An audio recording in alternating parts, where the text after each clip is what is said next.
Royal Rumble 2024 pay-per-view premium live event review. I am your Colonial champion, Sean McCarty, here today with two people you know so nauseatingly well. So much so that if I threw them over the top rope, they'd just get right back in anyway and say they weren't eliminated. But before we get to all of that, let me first say, holy hell, what a month this has been. And I am so appreciative that each and every one of you are still along for the ride. And the fact that we've gotten a month in and we're doing like good on 4 pay-per-views, heading into 4 shows, heading into February. Pats on the back for everyone, us, you, everyone who likes, shares, and subscribes and comments and switches the bell button to all. So that was how I wait every time that we post something, you know. All of you people, pat yourself on the back. You did it. And to finish their story is the man of the hour, the man with the power, too sweet to be sour. He is the Bay Area Brawler himself, desperately hoping at the time of recording that the NFL's kayfabe is wrong. Skyler Greenberg, how you doing, buddy? In the immortal words of Santino Marella, I wasn't ready. I wasn't ready. He wasn't ready, and I'm a little sad we didn't get a little Santino in the Rumble, given the circumstances, but we'll leave that to the man who still has him as world's champion. It is the proprietor of TAW, the simulcasting snafu scissor man, because he just cuts the competition in half. The 1K killer, JoshAgeddon. How you doing, man? Scissorman! Not the Scissorman! Not the Scissorman. Well, I didn't realize you were going to go apeshit. Scissorman! Please stop. And you're damn right, Anthony Corelli is my world champion over on South Carolina Championship Grappling. That doesn't exist anymore. The now defunct promotion, but he still has the belt. Yes, absolutely. We couldn't pry it from his alive, warm fingers? Question mark. Nope. I am champion forever. I'm champion forever, Mr. JoshAgeddon Sony. If he just shows up one day on TNA with a random SCCP championship, I will come. I swear to God. But also... Oh, come on, guys. Let's talk about things that are realistic. Well, also, real quick, welcome, ladies and gentlemen, to the Totally Awesome Podcast. I think this is either the 98th or 99th episode of the TAP. I could be wrong. Might be the 100th. Who fucking knows? My name's JoshAgeddon. Sean McCarty, Skyler Greenberg. We're all in the booth here talking about the 2024 Royal Rumble simulcast. And like you said, Sean, this month has been insane. Can we pump the brakes, please? I need help. Someone send help. Send me Anthony Corelli. Well, I'm not going to do that. Why not? But because I don't have his address. But oh yeah, you're right. I do.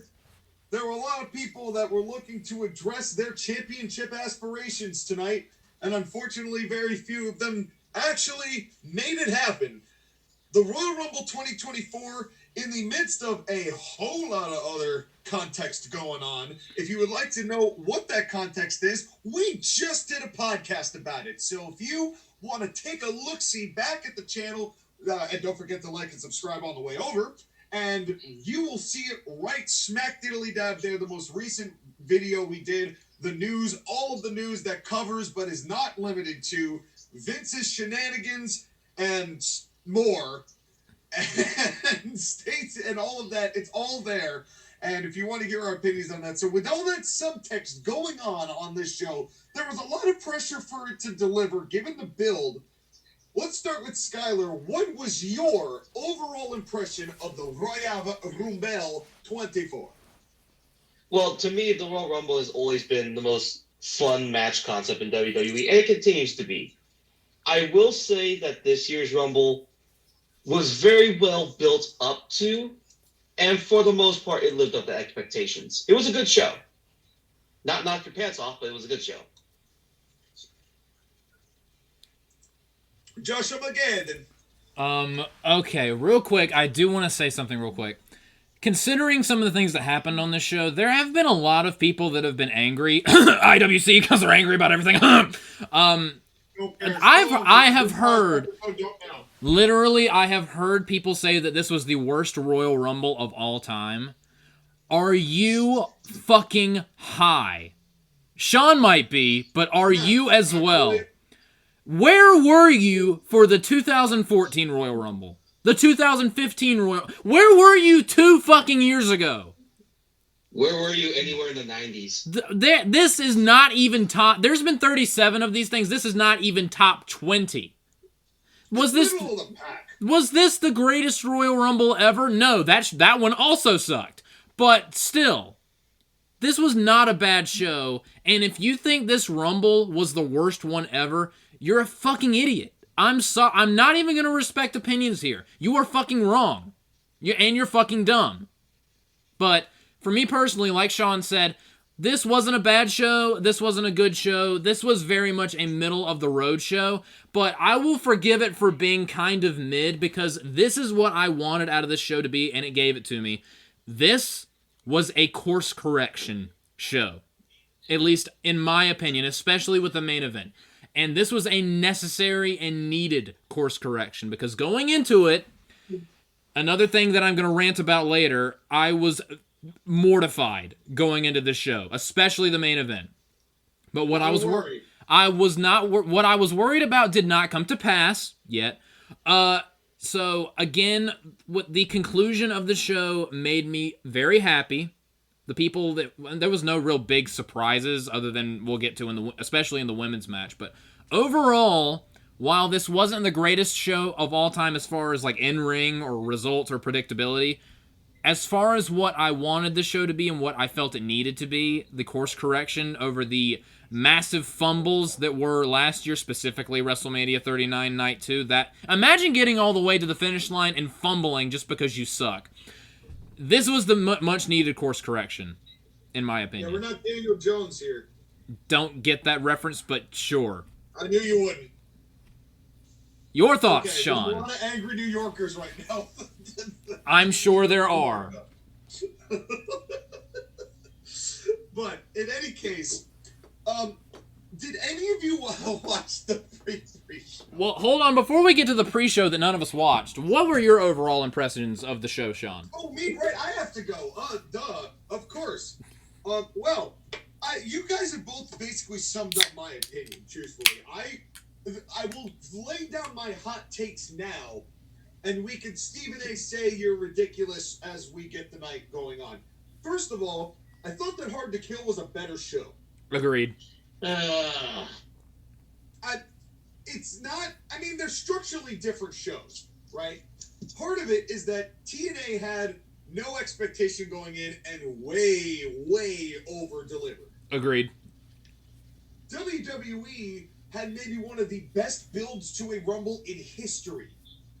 They sunk so many baskets in the lead up to this show with the promos between Punk and Drew and Punk and Cody and Drew. They just did such a good job layering this show to get the Rumble where you saw so many people having the chance. Gunther getting his kicks in later on, and all of his chops. And they did such a good job of that I think this was one of those really well built to where the expectation was so high from everyone that no matter what they did on this night, it wasn't going to live up to the bill. And that's a rare circumstance for WWE to be in. That's rare for them because they usually are the complete opposite of that. Remember how crap the build was to WrestleMania 31? I knew you were going to bring that up. I knew you were going to, because it's a great example. Because it's one of my favorite WrestleManias, because that Mania was baller, but the build-up was ass. It was so bad. It was so bad. Remember Roman and Brock tug-of-warring over the belt? The one that I remember, the worst part for me was, I don't remember what the context was, but it was leading up to the Rumble, and Ziggler had just been a tag team with I forget who it was. And Jack Swagger. How you can eliminate the Rumble. No, it wasn't him at that time yet, I don't think. Or it wasn't him in this particular moment. But Ziggler throws him over, and there was supposed to be this big move, and then he goes up and says, I'm sorry, it's only because the Royal Rumble, and if I toss you over, that means you're eliminated. So it's nothing personal. I just had to do that to show you that you can do that. And like way over explained it, and I'm like, oh my god, this is brutal. It was all brutal. I vaguely remember that. But in any case, this was one of those rare instances where it was so well built that it couldn't possibly live up to the expectation of the hype. And that's okay. It doesn't mean that this show is a bad show by any means. It's just a vibe thing. So Hard to Kill and Royal Rumble are kind of apples to oranges in that respect. So you can't really compare the two. You can't compare the Royal Rumble to any other wrestling show because the Royal Rumble, because of the fact that it's the Royal Rumble, means it's going to have less matches. And the main matches of the show are the Battle Royals, a.k.a. the Royal Rumbles. Well, let me talk for a real brief second about... Okay, LA Knight. You mentioned that there's only 4 matches, or there was only, slower amount of matches on the show. Now, here I saw there was 4 matches, so I'm thinking, all right, this is going to be like a 3 to 3.5 hour show, an hour for each Rumble, and then, about 15, 20 minutes for each match, right? Wrong. You were sadly mistaken, sir. I did not anticipate this show to go to midnight. I was not a happy camper. I was real, and I think that was also part of the problem on the rest of the night. Dude, I think the crowd was just getting gassed. Yeah, and dude, I watched the. It's hard to hear. It felt like they just had gone on for so long that the people were trying to stay up for it, but it was hard. Dude, I watched the post-show press conference. That didn't end until like 1:30 a.m. Yeah. Christmas. Oof. Yeah, that's AEW level, but I mean it's one of their big 4, so they get a pass. But still. Yeah. While we're here, we'll mention this just so we can get through because it goes throughout the entire show. But I just want to start at the beginning because Tropicana Field is a good place to put a lot of people in, but the acoustics have always been terrible there. So you're not going to get, like, the super loudness of it because of how high the dome is. Well, there were some. To be fair, and we're going to kind of talk about those in depth because the reason why I liked this show, and the biggest reason why I liked this show, is that it had one giant resounding middle finger to its quote-unquote competition. You can't... Okay, real quick. You can't even quote-unquote that. That's giving them way too much credit. No, you're right. You're 100% right. But this show had a definitive fuck AEW vibe to it. Mm-hmm, and I was so here for it. Me too. I was so here for it. And the way that it all was laid out in both Rumble matches for a variety of different reasons. That I was cool with. So we are going to have the fuck AEW counter. We don't, because Vince is gone, so we can't do a fuck you Vince counter. So we're going to do the next best thing. Well, and real quick, fuck you AEW, but specifically fuck you Tony Khan. Yes, and real quick, Sean, you were saying that Hard to Kill was better in quality than this show. I'll go one further, since we're talking about all excrement wrestling. Hard to Kill is better than basically any AEW show they've ever done. Well, with maybe a couple of exceptions. The only one that I can really say and quality combat you on in that respect is maybe Forbidden Door last year. And maybe the All Out where CM Punk wrestled Darby Allin. Maybe. Yeah. Well, and the one that he wrestled against Eddie Kingston. Maybe. Yeah, it's just the difficulty is with AEW is there's just so much filler garbage on those shows that, like, you can get 3 good matches out of 12 hours.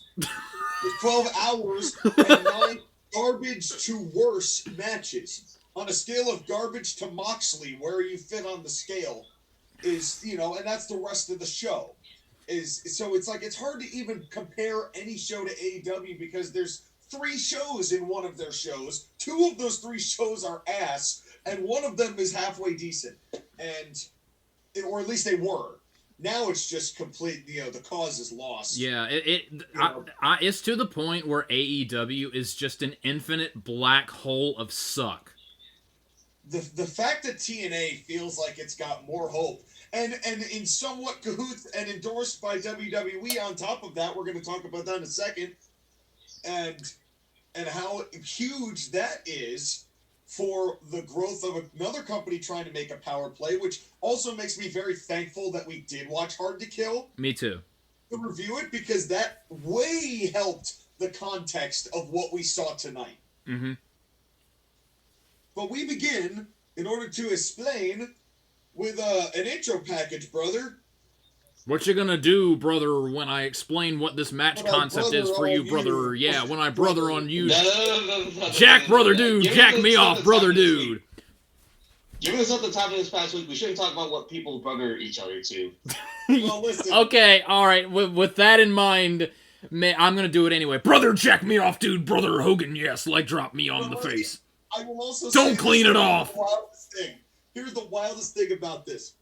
Vince gets Hulk Hogan over one final time by doing something so outlandishly worse than what Hogan did, that Hogan comes back and does this intro and appears another time on the night, and nobody said a fucking word. I know, right? Nobody gave a shit that he was there. No pun intended, but nobody cared. Okay, honestly, it's like, oh, Hulk Hogan's here, great, and that was the end of it. Honestly, I'm not gonna lie. I'm not gonna lie. When he first showed up on the screen, my brain immediately was like, "Oh no!" But then I was like, "Well, could be worse. Could be Well, worse." that's the thing is that he wasn't there in person talking. He was doing video packages. That helped. That helped. That did help. Although if he was there in person, he would have been right next to Titus O'Neil. Yeah, well, You ain't Little John, ho. With the reminder that he is in fact not Little John. Somebody call the police. Somebody, please, yes. The police absolutely need to be called on this. Yes. Oh man. God. Unironically. Seriously, like Titus O'Neil, like he's like, I'm not even joking. Call the police. We need him right now. Call the police. Oh, that's too I'm not good. fucking around. Call the police. You know what? With that in mind, let's talk about the women. Yeah. What a lead in. Just because you got going on Titus O'Neil, finest thing on that, then we'll go to the women's tosser. If the WWE needs a more positive poster child figurehead for that company right now, get Titus O'Neil on air. Not wrestling, just on air. He doesn't even need to be on TV necessarily, but just get him to a place where he is visible, because Titus is exactly the kind of image that WWE needs right now. Oh yeah, It absolutely. wouldn't surprise me at some point if, like, maybe after Adam Pearce or Nick Aldis, he becomes a general manager. I would be down for that, unless they showed him like all the time, constantly. Then the appeal of him would be sullied a little bit. Yeah. Aldis is doing such a damn good job right now that, like, I'm so intrigued to see what they do with Nick Aldis. I'm a little disappointed he wasn't in the men's rumble. I kind of thought that might be a possibility. Sean, I mean, on that point, Nick Aldis has been good, but I don't know how much he has on Ava Raine. So the women's tosser. As I toss my own salad. And it's, here's the interesting thing. We get a Pat McAfee here. Mm-hmm. Hello, Pat. And Cole goes, I knew the whole time. What? Before we even get into this match, let's talk how the feeling of this commentary was. Now that, because this is another, we haven't talked about the fact that this is the first Dunless pay-per-view. With our new ESPN guy, who I don't know the name of, who I'm going to have to learn so I can blame him. Because there were issues on the night. There were tech issues the whole night. And a lot of it I thought was a little bit of a miscue to the actual headsets of the commentary team. A little bit. Just a little bit. Which, by the way, his name is Lee Fitting. Lee Fitting? Yeah, Lee Fitting. It's Lee Fitting like Lee Fitting jeans? Yeah. Yes. Well, All right. fitting he's is very not done. fitting. He's dungaree. All right. Now, I will see myself out, and we will talk. But the commentary was... That joke was so more fitting of you, Sean. The commentary was very much freer and more loose, and they cracked jokes, and it almost felt like an E-Fed. Honestly, there were some zingers. Really did. It was the weirdest sensation, dude, on the planet. Yeah. Although we'll get to it, but the best part was, okay, really quick. This Rumble was. This opening Rumble, like, the first third was fine because it had some surprises and it was fun. The second third of the match was fucking awful. And the last third was actually pretty good. That awful middle section, the best part was the commentators burying everyone in the ring. Every gimmick. Dude, it was like, Sean, whenever I have you on my show, it's so funny. When whenever you would bury Steve Burns and Shaggy, it was like that constantly, and I was howling. It was just brutal, and they were just laughing at these ladies, and it was just. But it really was funny. Like Michael Cole marking over the antlers was one of the funniest things. I don't know why that got me so much. Sarah Logan comes out. Is she wearing the antlers? Yes, she's wearing the antlers. Oh God! And then she gets tossed out immediately. What does that mean? Does that help her win? Like, he had no idea. Corey's like, no one knows. Oh, it was so good. It was so good. But we are getting way ahead of ourselves. Yes. Let's back the Hiffle up. Skyler, who is here to reprimand us for getting way ahead of ourselves. So, Skyler, why don't you talk about number 1 and 2? Do we? Okay. Yes, you do. Also, yes, tell us about the bet that you were involved with, the gambling thing you were involved in, where you had didn't you have 2 and 5? Oh yes, tell us how much money you made. Okay, so quick story. I was asked by a friend to put my number. I actually was going to ask you guys if you wanted to do this too, but I put down $20 on Royal Rumble numbers to hopefully get like a $200 pot. Yeah, I already spent $200 on that. I knew you were gonna say that. And I got numbers 1 and 5. So tell us who number 1 was, Skyler. Crazy cat lady Natalia. You know what? I would actually enjoy her a lot more if she came out with 6 cats in a fucking sweater. Oh my God, really would. dude! I think that would be a good time. I got Crazy Cat Lady and Natalia, and then number 2 surprise entrant Naomi, even though we all knew she was coming. Dude, real she got a quick. pretty good reception though down there in Tropicana. Real quick, Skyler, one of my favorite parts of this match is when it started and you were talking about how you wanted to know who 1 and 5 were because of the thing you were doing.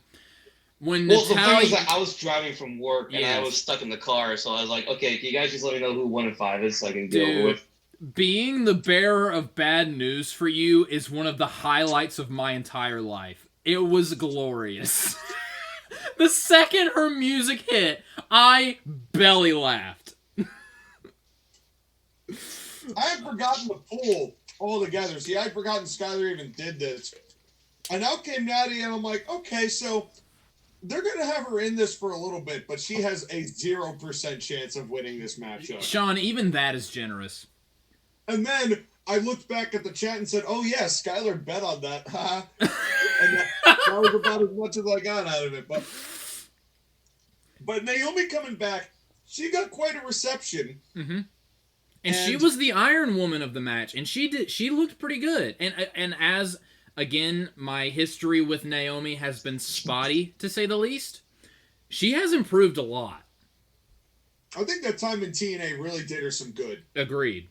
I really do. That year and change that she was really able to work some matches, in a different environment with a different vibe and a different style. Like, sometimes you just need that little bit of time off.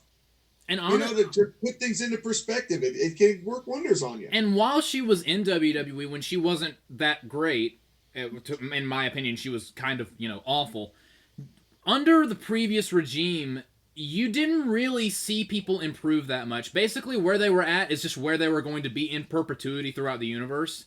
So, again, her leaving that bubble when she did was one of the best things to ever happen to her. Because, again, in the previous regime, you're not going to get any better. You're going to stay where you are at, or you're going to get worse over time. So she was actually able to improve somewhere else and learn how to do this better. And I am happy to say that I am rapidly changing my opinion on Naomi. Although she still has the glow gimmick. It's less infuriating when she's not terrible at wrestling. I can forgive it when she's good at wrestling. It's still stupid, but it doesn't make me seethe with rage and question Jimmy Uso's partner choices when she's not tripping over herself in the ring. I hope they let her use that submission move she's got. Oh yeah, she did use it in WWE before she left. Yeah, I'm sure it'll be better now that she actually can, wrestle. Mm-hmm. Yeah, well, let's hope. But then we get one of the most annoying things. They do a shoulder tackle, and Natty does her trademark touchdown roar. Rah! No, she didn't do that. She put her arm. She did the field goal sign and went, "Yay!" Never forget that Natalia is the original "Screaming is not a gimmick." That made me miss when she had a farting gimmick. Oh my god! Like that. Remember that segment where Hornswoggle ran up to her? She farted and he died. The more we're gonna look, the more we reminisce, the more a lot more is gonna make sense. I'm just saying. I think we're all gonna go like, this was so obvious. How did we not see this? I wonder how much of it. For 40 years. So I wonder how much of it was a rib where she farted one time and it stunk really badly, and they decided to make that a gimmick. When she does the yay spot, I just want her to just be the next series of releases. She comes off like an airhead every time she's on TV. How do you do that? For how long? She's been in this company since, 2008? Can you not be an airhead, please? Yeah! Shut up! Anyway, continue. So Bayley comes in at number 3. Yes, she does. And... the fascinating thing is, the second I saw that Bayley was at 3, I kind of knew this was where they were heading. Because this felt very much like a Ric Flair style of let me just go through the whole gambit. Mm-hmm. It just had that vibe, the way that they were going with it, which is fine. I don't find that as a level of predictability being a bad thing. But I liked where she came out, because it gives her the most amount of momentum heading into what I assume is going to be a match with Io Sky and not Rhea Ripley. It also helps the Women's Rumble, the fact that they had their best worker pretty much from the beginning through to the end. Mm-hmm. Yeah, oh, definitely. And it was really nice, and she was the perfect one because they definitely played a lot with her and all of the rest of Damage Control coming in and kind of working with Bayley, but not really. Dude, I really like that they were had this whole plan, and then I was jumping ahead a teeny bit. The rest of Damage Control gets eliminated, so she has to fend for herself, and there's no way that they're not going to work that back into the story. By the way, when we get to the elimination of Kairi Sane, I need to talk about that, because that was even though she failed, which I think that was planned for that to happen. I still got to talk about that spot when we get to it. Well, right. Oh, hold on. We get the Candice LeRae, which is whatever, just filler. And then number 5 comes in. Dude. But before we get to number 5, I have to give Candice LeRae credit for her candy cane hair and her caw face. She did a code breaker onto Natty's back that I thought was pretty cool. Yeah, that was That's pretty cool. That's a backstabber, thank you. No, she did a code breaker. She did a code break. It was Natty was knees on all fours and landed on Natty's back as Natty fell. She hit it onto I don't think it was Bayley. I think it was Naomi. Yeah, she hit the double knee facebuster, aka the code breaker, on someone's face and did a senton on Natty's back, which was cool, but with Candice and later on Indy Hartwell, since they're a tag team, apparently, my God, it is hilarious to me how much no one gives a shit about these two human beings. No, nobody cared. I think people are just over the fun-colored hair, screams at clowned women. I genuinely think they are looking for more substance. Yes. Because the people that got the most response were people that the fans connected with on a deeper level than just that. Yeah, the people that people actually cared Even about. Commentary was bashing that style. Yes, and even, like, just take that as a note, ladies. If you have one hair color, people will probably like you more. Yeah, Like, one is fine. Not 20. And then Skyler's second pick for the Women's Rumble, and this was the whole night, this was the surprise of the night for me. Oh, I loved it as well. Out comes, well, first of all, we hear Scott Steiner's sirens, and immediately I go, holler, if you hear me. And it wouldn't be the only time that night that Scott Steiner would get a mention. Mm-hmm. And then you did start hollering. But then I said, wait, what? Let's talk about this, because Jordan Grace, the TNA Women's Champion, the Knockouts Champion, I love that belt. That belt looks so goddamn good. That belt is gorgeous. She came out and she had a belt that looked better than most of the WWE belts. Yep. And she came in and lasted like 20 minutes or so. She is so jacked. And she looked so natural in there with everybody else. Yes. She and Naomi immediately started going back at it. So anyone who had seen Hard to Kill, which Triple H did because he was there. Not even that. I watched their rematch on TNA Impact like 2 days before the Rumble. And they referenced and made their feud in TNA canon. My brain broke. Yeah. It was so weird. It was incredible. I'm like, and the implications of this are so wild. Yes. Because yes, this was probably a one-off, but there have been a lot of whispers that with TNA trying to get a TV deal and get back on the market, that they have been subtly working with Endeavor. This proves, and there was this shot, I don't know if you guys saw it, that there was a shot circulating around that maybe somebody had seen Triple H there at Hard to Kill, and then it was quote-unquote denied. This proves that he was there. Or at least watched.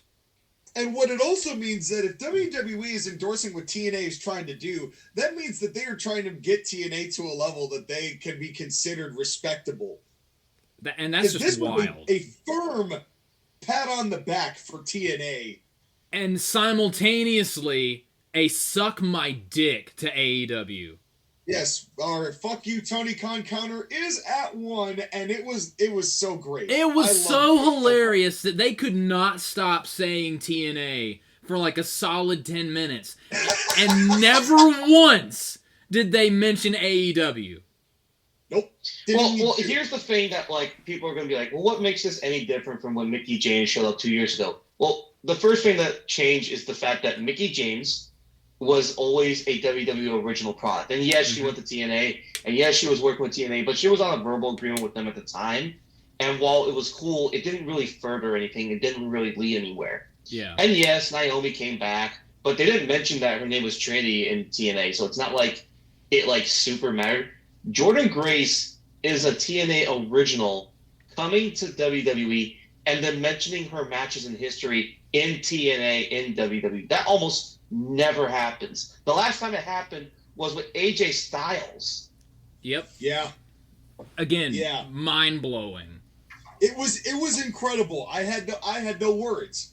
And the other thing too is, if you go back to Hard to Kill and you said it, Jordan Grace is probably better than 75% of the women's roster. Sean, I think you were hedging the bet if you said 85%. Yeah, this match also kind of highlighted that particular issue.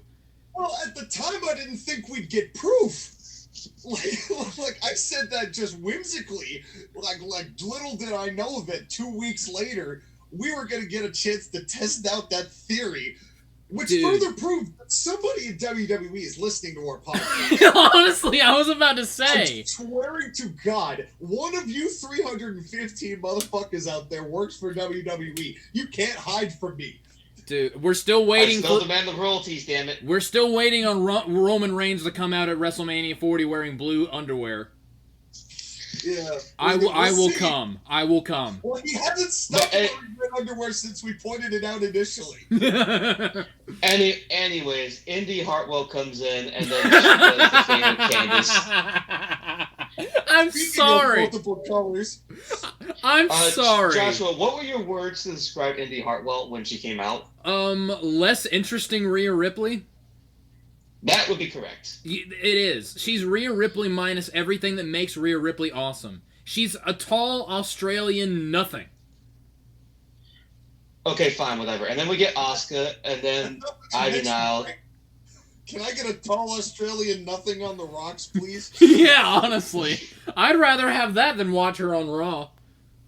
It's just ice. And yes, literally. Can I have a cup of ice?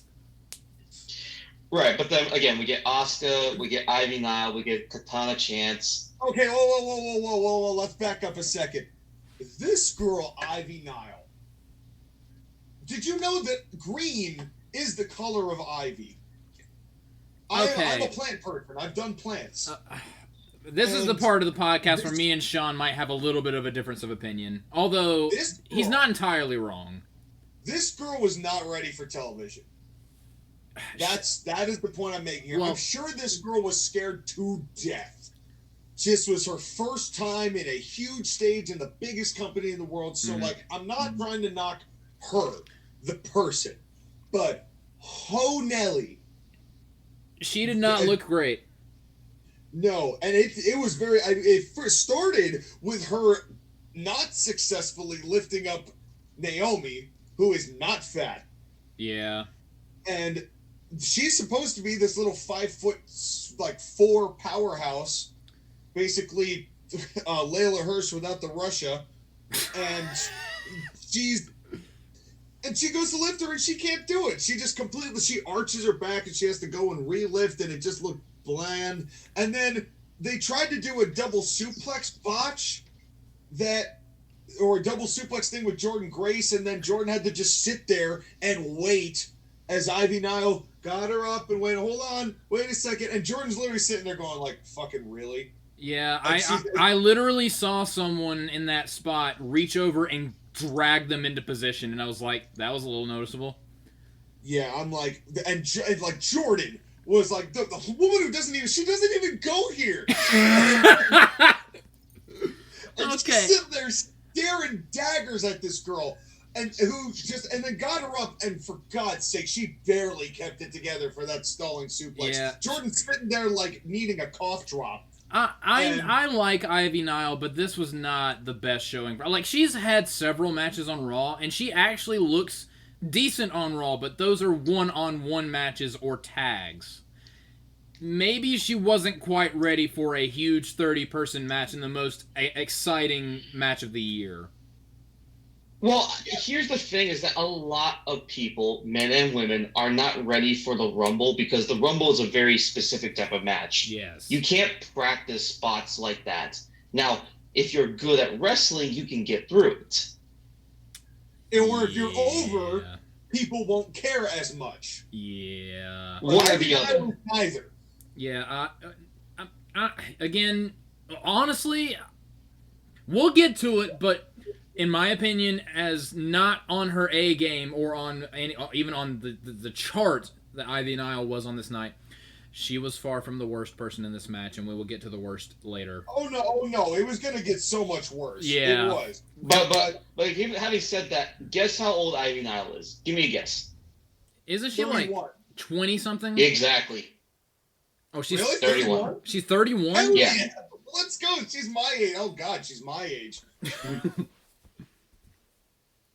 She is See, very Sean, built. at least she made it to WWE. What are you talking about? Yeah, I was about to say, did you see Sean's workout photo from earlier today? I have been going to the gym, Sky. So I don't saw know what it. you're talking about. I was turned on. Good. That's why I So posted. anyways, Well, But you can tell again just by how different Jordan Grace is compared to Ivy Nile. Jordan Grace is 27, and she looks like a better version of Ivy Nile. She's 1 year older than me. Yeah. Fuck. yeah, Jordan. I mean, and you know what? Here's I the need thing. to get my shit together. What the fuck? To TNA's credit, what they did just recently is they showed kind of a from where she began to now, and like she was a lot porkier when she started in TNA, and she has really put the work in over the past 6 years, from 2018 when she first arrived to now, where she looks like that, she wrestles the way she does. Like, she has dedicated herself to this craft. I give Jordan Grace a lot of credit. She's a ball of What she fucking has muscle. done.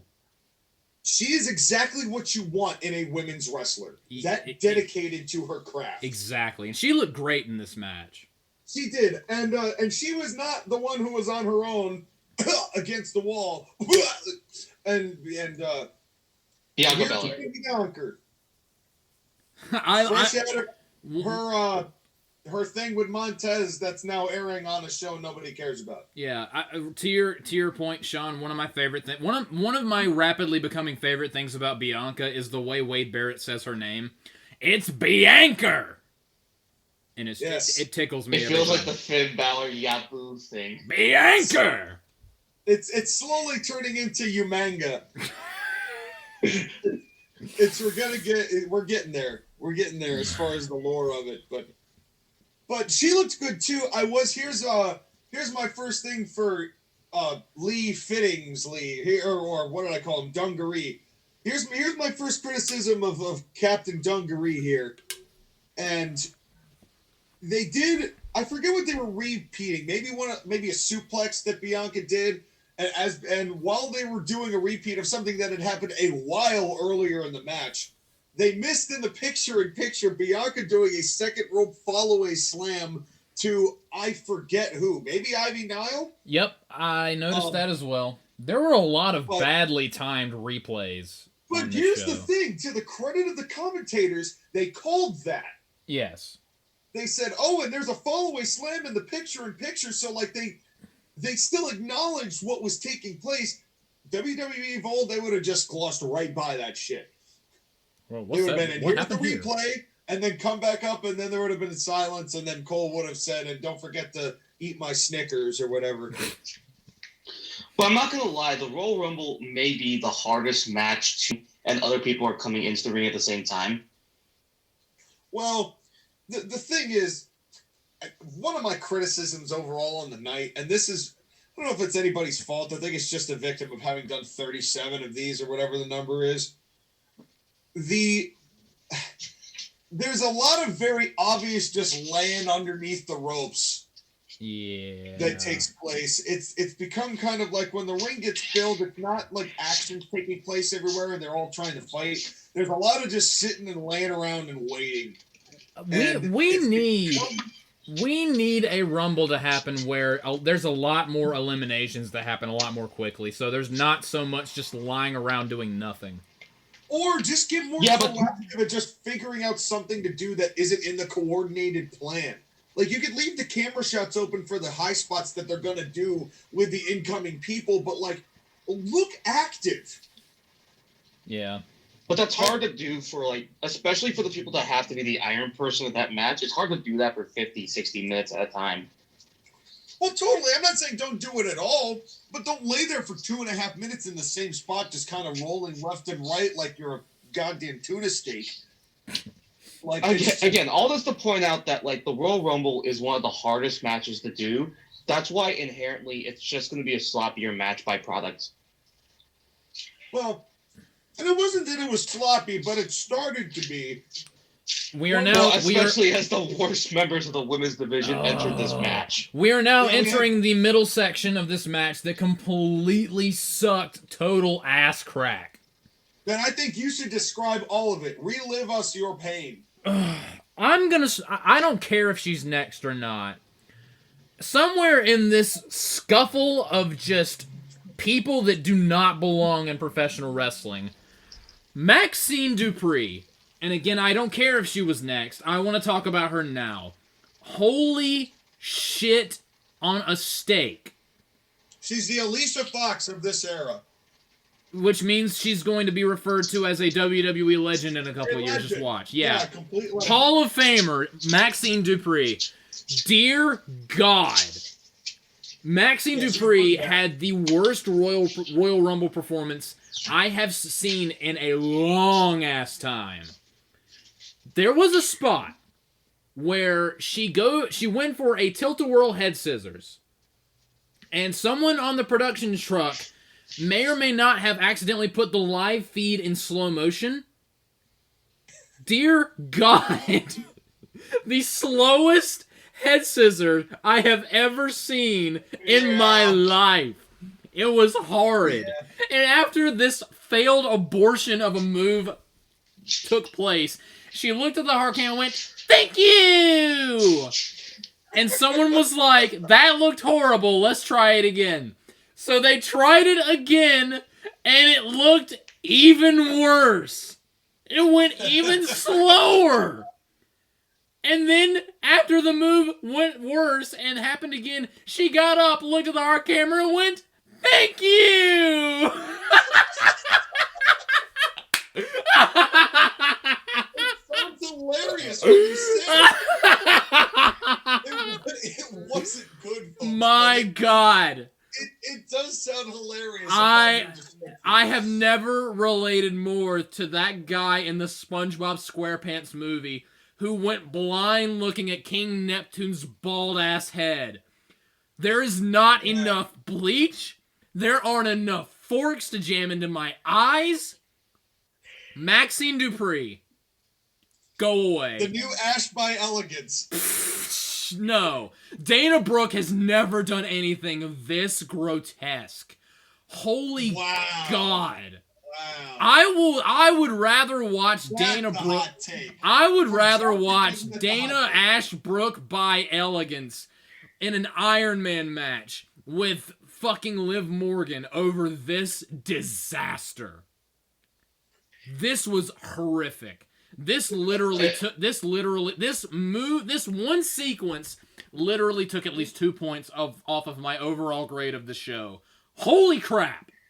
And then Shotzi came out, and then who else do I hate in the women's division? Shotzi was tame this night. Shotzi was dude. Shotzi has been as far as hatred goes. It just was like just more crap on top of an already JoshAgeddon hate-filled middle section of the show. Dude. And then like more just defecation ensued as more awful poor. I can't even English right now. Okay, can I go ask a question, Sean? Yes, sir. Before she was a wrestler, what did she do? Who, Maxine Dupree? Yeah. Whore? No. I'm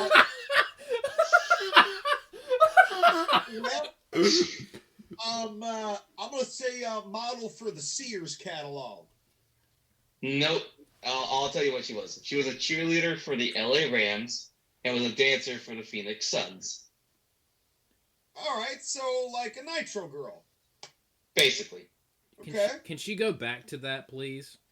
Like, what's with their obsession with turning ballets into wrestlers? They've been doing this for years. Her, Lana, before her. Think about who hired her. I will say no more on the subject. Yeah. Like. Okay. Anyways. By the way, again, wait. Hold on. All the way to 18. Hold on, Skyler. Hold on. Skyler! Hold on, please. Sean, if you want to know pure pain and misery, Maxine Dupree had a one-on-one match with Rhea Ripley on Raw a couple weeks ago. Go watch that match and try not to cringe. I'm okay. It was utterly horrific. Now, Skyler, you may proceed. We skipped over the Kairi Sane Spider-Man 2 spot. I was actually going to say, can we talk about the Kairi Sane spot? The save herself. Yes. And then just dying anyway. Honestly, this was one of my favorite spots of the night. Because Kofi Kingston, go fuck yourself. This was actually wild. Because she gets thrown out, and she's like, "Nope, I'm Spider-Man." Actually, nope, I'm not. I'm good. Bye. No, you know what this was? This was the quintessential anime side character death right after they're about to get their life together and change things for the better, and then they immediately die and say, do it for whatever and just think of me and whenever you go. Because it was literally that save on moment where you're holding on and then you see, the Titan eat his mom, or whatever the Spoilers! thing was. Start of Attack on Titan, but that's how this felt. And then she got eliminated, and then we all moved on. I will say, I actually really... I liked that as the save spot. Yeah, I did too, but also, honestly, I liked that it didn't work. Because... Yeah, me too. Me too. I think it got a little too overplayed at working all the time. Yeah. Kofi Kingston for the past 2 Royal Rumbles disagrees, but whatever. He didn't even attempt one this time. He just Good! That means he's learning. So did Naomi. Truthfully, she didn't have a save spot either. This was it. This was the save spot. Yeah. Like, to the credit, and that was really well done. And then right after this, we forgot about Chelsea Green. Okay. Yeah. This is basically both Iconics in one girl. My God, that is... Sean, you are on a roll tonight as far as the most accurate thing I've ever heard. So this is the Canadian Iconic? Yes, there's a gimmick. There you go, Chelsea Green. That Dude, one's free. not even joking. I know you're listening. Someone's listening. She is if both of the Iconics put on the Patara earrings and But fused. she came in, and her whole thing was basically dodging everybody else, but her getting smushed, but still being saved. And then Piper Niven came in and saved her for, no reason. Piper Niven... I mean, they're a tag team. Piper Niven looked like him. Drew McIntyre fucked the Pillsbury Doughboy.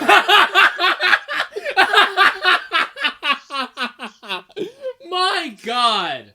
But I am happy that she's Piper Niven now and not Dewdrop. Oh, so God. Glass half full.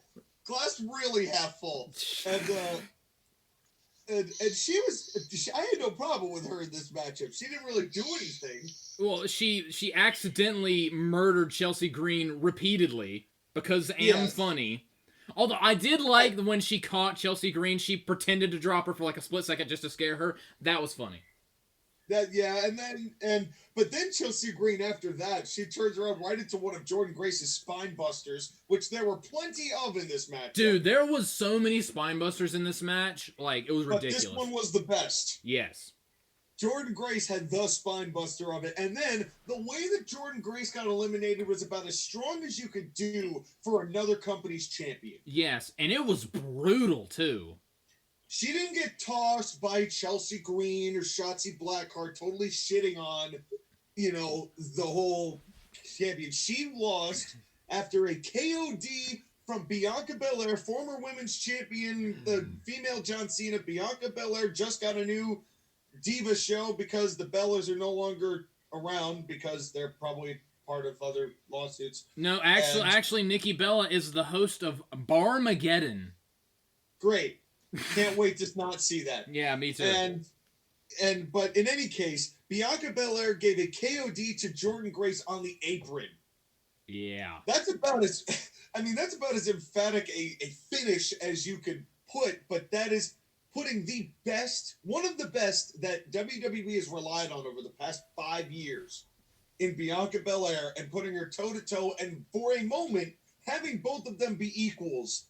That was why I felt so enthusiastic about the implications of Jordan Grace being there. Because it wasn't to be TNA getting buried. It was TNA actually getting a pat on the back saying, hey, keep doing what you're doing. Yeah. It was the same. By the way, this was Bianca Belair's actually only elimination. That's kind of interesting. Well, but, I think that they're kind of acknowledging that Bianca Belair's lost steam a little bit. As important as she was during this matchup, she wasn't. She wasn't. She wasn't essential to the matchup. It was really just that moment with Jordan Grace, which would be really cool if Bianca Belair went and did a few TNA pay-per-views against Jordan Grace. Doesn't have to win the belt, but it'd be kind of cool. Just saying. I Who knows? would. Even Triple H's post show. Then I'll let you talk to us again. Even Triple H's post show. Well, I'm not going to be cliche about the kind of door that's being walked through, but read into that what you will. Who's to say that they may not have a little fun talent exchange with people who may or may not be over? The possibilities are endless. I would be so down for Bianca Belair versus Jordynne Grace. I'm not even fucking kidding. That is money. Do AJ Styles versus Jason Alexander. Do AJ Styles versus Alex Shelley. Give us that one more time. Like, there's a lot of things. There's a lot of... Give me Chad Gable versus Josh Alexander. Okay, now, before we make Joshua come... It's too late! It's too late! It's already happening! Right. Before we have Joshua come, I do have to have... I'm not going to have a dick anymore! Half the field. Well, see, this is a great moment where if JoshAgeddon knew Archer, I could just go, shh, a penis can only get so erect. No, the phrase is, my penis can only get so erect. It's kind of hard to have an erect penis when you don't have a penis anymore, but continue. I don't know what that... So, I don't even know where we are in this match. Xia Li... Well, again, Nia Jax shows up and destroys half the field. Okay. Was that before or after Xia Li gets there? Okay. Xia Li is such a dork. Her gimmick is she's a dork. This was part of the show where the shitting on the gimmicks really elevated. Yes. It really elevated here. Because Xia Li comes out thinking she's goddamn Cabal. And comes out and does a whole bunch of screaming, and that's it. And a couple shots that looked like they were a little stiffer than they should be. I really don't know if she's improving at all. I've seen a little bit. I've seen a little bit of her like on other shows that WWE does. She's getting better, but it's still a work in progress. She's 35. She's not improving any more than she can. Well, I don't necessarily agree with that, but and then right after Xia Li comes out an equally cringe Sky Striker from Yu-Gi-Oh! Zelina Vega. I am done with I'm a gamer and I like anime gimmicks with these fucking people. Stop! Remember how cringe it was when Adam Cole came out as Master Chief? Yes, stop! It's not cool. The only person that did that and it was fucking cool was Kenny Omega. And although I'm probably the only one that has that opinion, but even then, it wasn't so overly ridiculous.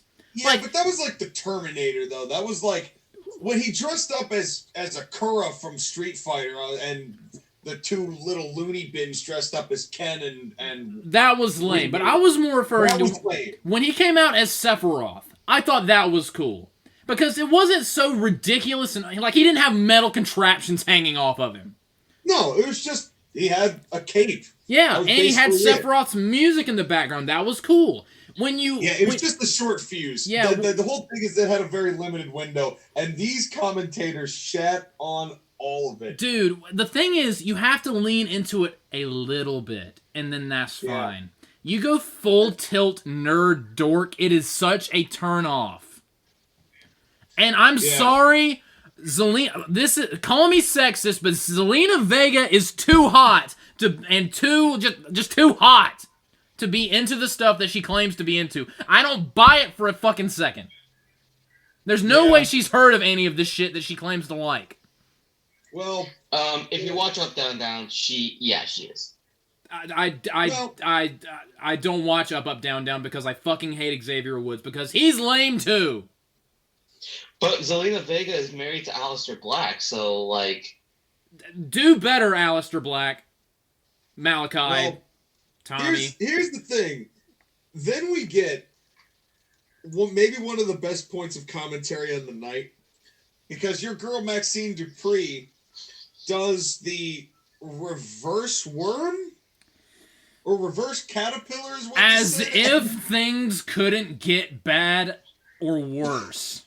But Pat says, what do you call a reverse caterpillar? And Cole goes, the larva? They both just cracked up. Like, nobody could say anything. It's like, oh my God, Cole. It's like, Michael Cole is still the mayor of Shire. Yeah. Yes, he is. But you know what? He's getting to be himself.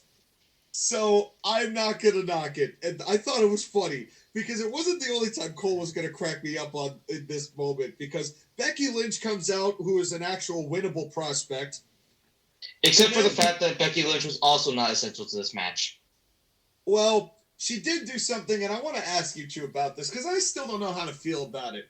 When Chelsea Green gets in Becky's face, and she gets tossed over the top, and she saves herself, and Becky just, like, pulls her hand off the rope and pats her on the head, and she gets eliminated.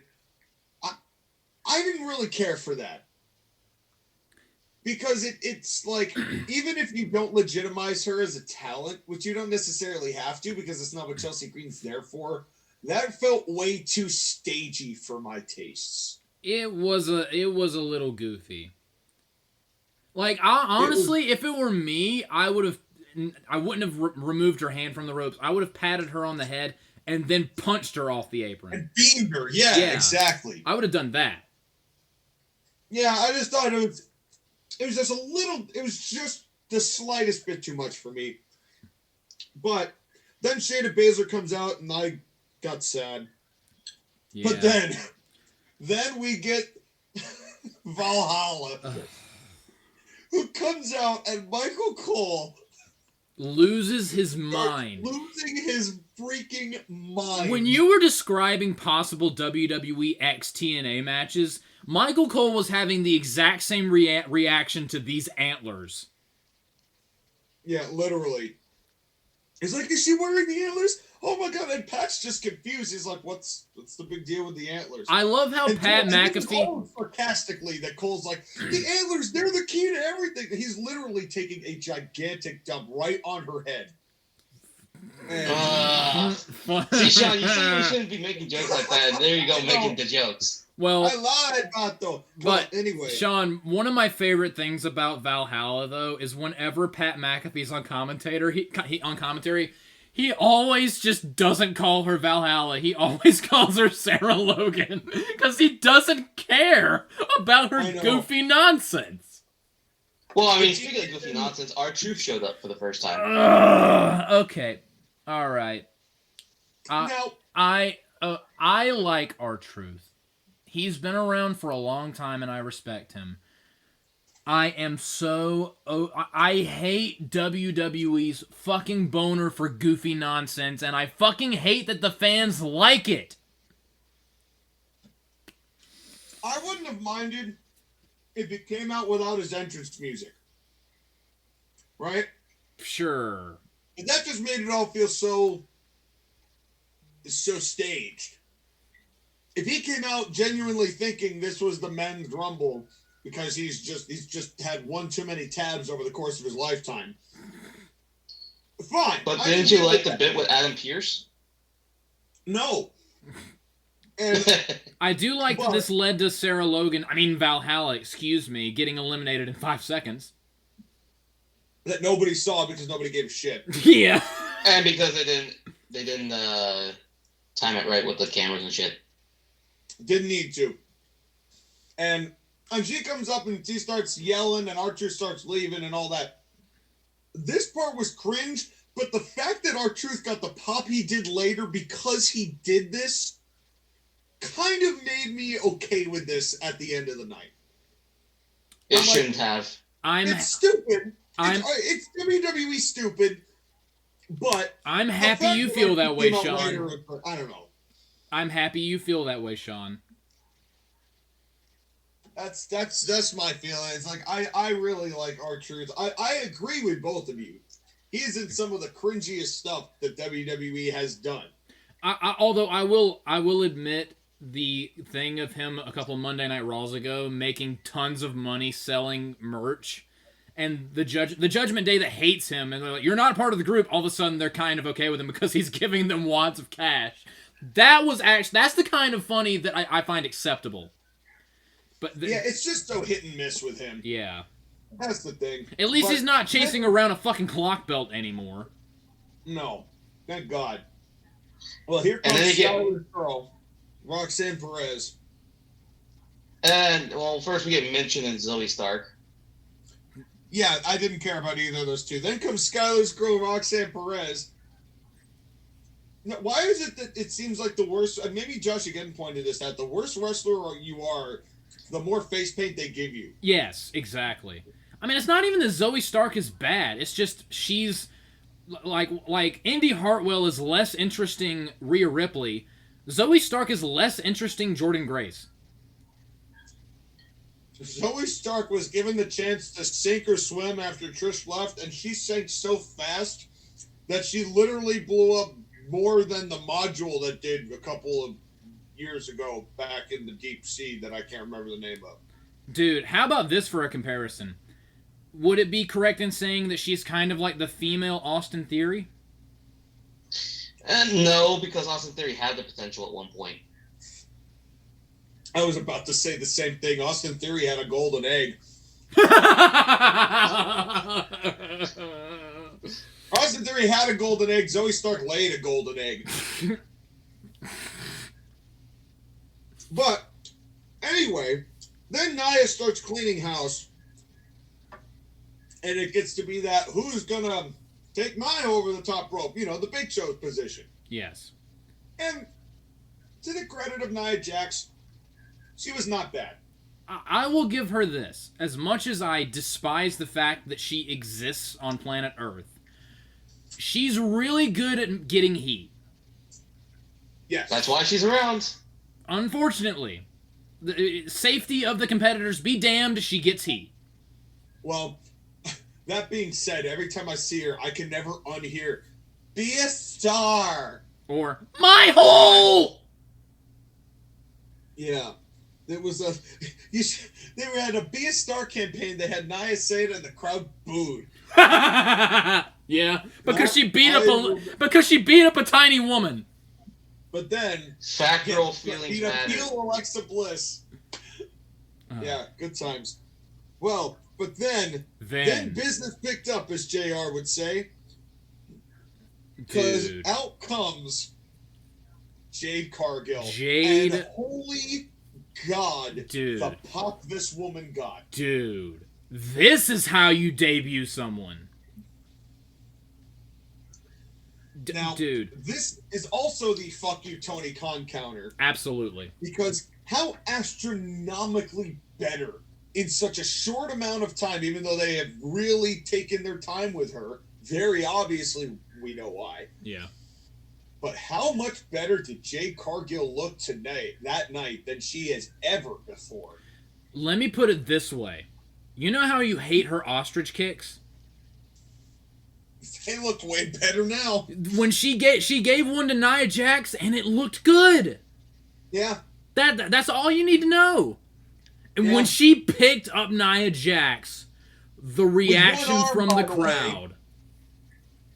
Dude. It was wild. And boy, they did it exactly right. And this is what made me really think, oh, they're sticking it to AEW on this show. Mm-hmm. This is where I got the vibe of, oh, they're gonna make sure AEW understands just what the pecking order is in wrestling today.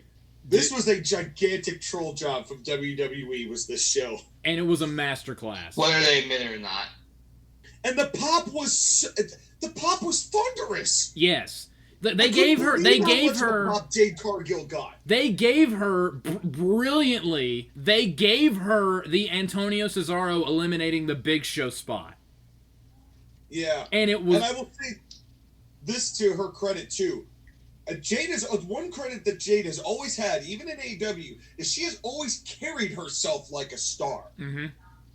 She's always acted like she is a huge deal, and the fact that she already had that demeanor really helped her presentation. Dude. What do I always say? Presentation is key. This is a perfect example of that. She made me pop after she slammed Nia Jax and then was like, "Get your ass up." That popped me. Who would have thought we'd be saying this about Jade Cargill? If we had told our former selves, having watched the Jade Cargill matches we saw in AEW, we said to our past selves at that time, Jade Cargill is going to get maybe the pop of the night at the Royal Rumble in a couple of years, what would you have said? Stop smoking I would that. have asked you how high you were. Stop smoking that, whatever you're smoking. Yeah. And yet, here we are. What is this timeline? Not to mention the teases that they have. I mean, the Bianca Belair stare down. Huge. Yep. That's another match that I need in my life. The Jade Cargill Becky Lynch stuff. I'm less crazy about that match. Well, Jade got Becky and Naomi. Now, having said that, let's talk for a second about Becky Lynch in this match. She is at her cold. She is at her ice coldness. She needs to go away and learn a new hold. Well, she's not going to do that until she loses to Rhea Ripley at WrestleMania. I'm not convinced that she is. She could use a fight with Jordan Grace at Slammiversary. Yeah. If there's any one person who could go away and wrestle in TNA for a little bit and bring them some quality numbers as they're searching for a TV deal. Can I mention one thing that is starting to annoy me about Becky Lynch? Starting to or has been. Well, it's something that's always been there, but it's just more. It's just making the whole proposition more and more just what she could be. There are some people that can get away with not being toned and not having that many muscles. It's getting to the point where she looks frail. She wears mom suits. Yes, she doesn't look impressive or imposing or intimidating at all. She looks like an average Joe that just has orange hair and is Irish and is in a wrestling ring. Well, I think we really ought to just call it like it is and just say that Becky Lynch was a fad. Yeah. A good fad, yeah. A fun fad, and a fad that WWE sorely needed. Yeah. They needed a woman to get that over. Yes. They really did. Whose name was not Ronda Rousey or Charlotte Flair. They needed somebody like Becky Lynch to kind of capture lightning in a bottle. But while there's a staggering difference in wrestling work quality between the comparison I'm about to make, so please understand that when I say this, that I'm not, but when it comes to the meteoric rise and then the fizzling out, Becky Lynch kind of got Braun Strowman. You're not wrong. It's with way more title accolades thrown into the mix. She won way more than Braun did. It's similar. Is that because of her though, or the fact that the men's division has always been more, developed, so it had more depth? Well, not at the time that Becky was as over as she was, though. I mean, that was part of the problem. It's that it wasn't as complex. This is as they were trying to get other things going back in WrestleMania 35. I don't know, because they were really trying to push the women and push Ronda and all of that going down. The fact that Becky was getting the biggest pops was in large part to the fact that a lot of the men's stuff was getting stale. And, we're at a point now that, it's been a long time since that time. Yeah, it's not 2019 anymore. It's been a while, and realistically speaking, the thing that killed Becky the most, even though everybody shat on Jim Cornette for saying it, but the thing that killed Becky the most was having the kid. Yep. No, it wasn't. I'm 110% on Sean's side with this one. She has not been the same. It wasn't the kid that killed her. It's the fact that, listen, Becky Lynch is still one of the most beloved women's wrestlers, and she's going to be. That's not a debate question. The issue has come up is that now we've seen so much from the women. We need more, how can I say this? The talent level has risen for the elite women's wrestlers because there's that generation of Bianca Belair and Rhea Ripley that has come up after the Horsewomen. It's not that the Horsewomen don't deserve the accolades and stuff, but if they want to remain relevant in the modern wrestling thing, they have to have better quality matches, better quality promos, better quality feuds. And Becky Lynch hasn't reinvented herself. She's still the man, or big time Bex or whatever. Yeah. That is also true. Like, it is so far past. We are way past the 4 Horsewomen era. And the only one that is still, like, putting in, work to try to equate with or rise to the new crop is the woman that won this match, Bayley. But I mean this to say is that, like, when you look at, like, Bayley, she's still changing stuff about herself. Exactly. She's still reinventing her gimmick. Maybe not necessarily changing the full flavor of it, but changing it enough to where she is not doing the same old shit. Yes. Right, yeah, and that's actually a good point, Sky, because what different has happened with Becky? She had a baby. And that's it. And also, the truth be told, it wasn't necessarily having the baby that was the problem. It was coming back and manhandle slamming Bianca Belair in 20 seconds that also really hurt. That Becky. also didn't help.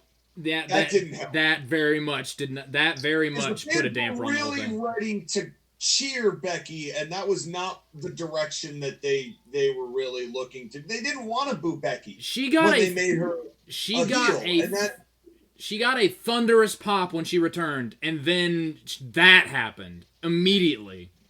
Yeah, and that kind of sucked. That kind of sucked the energy out of it, and that's really what did the damage. I don't want to blame the kid. I gotta blame the booking, where the blame always belongs. Blame the booking of the kid.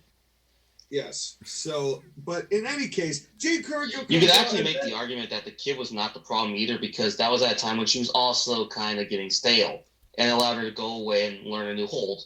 Even though she did not learn, well, she went away. The belt to Asuka didn't help either. Yeah, she went away, but she didn't really learn a hold.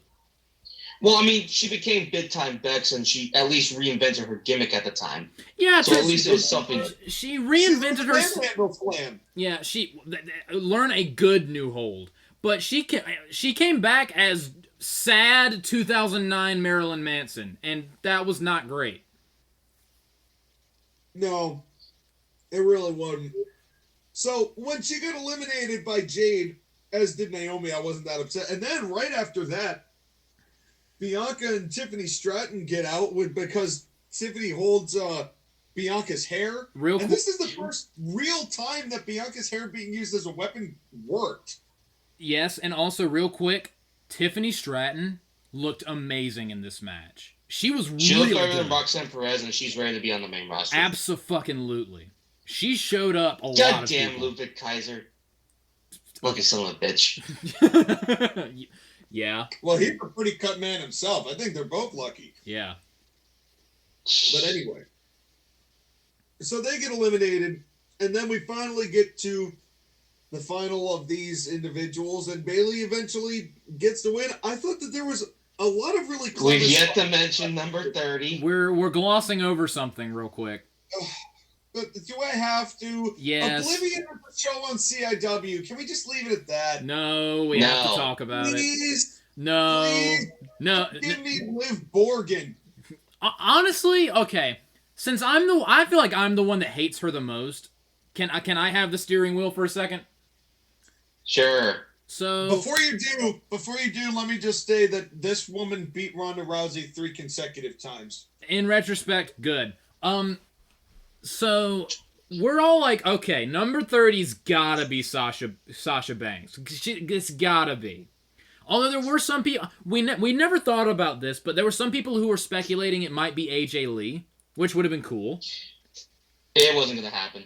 But basically, not yet. What happened was people were expecting, something other than what we got. And when Liv Morgan came out, the crowd literally went, ah! Oh. Yeah! Oh. Do you remember a couple weeks ago when they were like, a former WWE champion is coming down to the ring right now? Jinder Mahal's music hits, and the whole crowd goes, Oh. Oh, Yeah, but the difference was that Jinder Mahal were supposed to boo. Yeah. I would rather watch Jinder Mahal than Liv Morgan, but that's the point, is that we're supposed to boo Jinder Mahal, and the promo he cut was very good afterwards. It was the fact that they wanted us to root for Liv fucking Morgan. Yeah, the reaction of the crowd was hysterical, and I booed, but as much as I detest her, as much as I feel like she shouldn't be a professional wrestler, she should be a stripper on Twitch. With a wiffle ball bat. With a wiffle ball bat. Yeah, all the fun things you can do with a wiffle ball bat. That could probably get you banned on Twitch, even though they're loosening their terms of service. But that's a different can of worms. She did not look bad in this match. She wasn't in there for very long, and that she didn't have all that much to do. But she didn't look terrible. She was only there for 6 minutes. If you give her a longer time, she would have been worse. That is true, but I've seen her in shorter matches, and she still looked awful. So in this... But the fact that she was put in this position to be the returning star... Sucks and nobody gave a damn. Sucked ass. I agree, but I was expecting her to go in and just stink up the joint, and even though she wasn't given enough time to, she didn't, and I will say, okay, thank you for not sucking in this particular instance. Well... What a backhanded compliment. Well, here's the thing. At least in the defense of Liv Morgan, there was a reaction. I will never forget the year that Dolph Ziggler came out at 30, and literally even the crickets shut up. The crickets died. You could hear them breathing in the ring when he came in. I've never heard that much silence for a human being in wrestling ever. You could hear the traffic outside the building. Well, I take that back.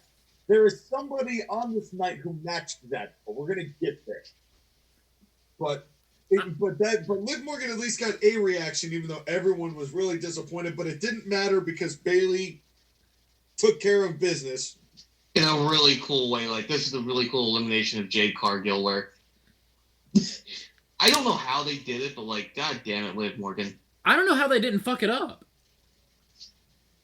When they easily could have. For the people, what happened? What's the buzz? Tell them what's happening. So all of them are on the apron, and they're fighting, and I'm watching, terrified that they're going to give the win to Liv Morgan, so I'm screaming at my monitor.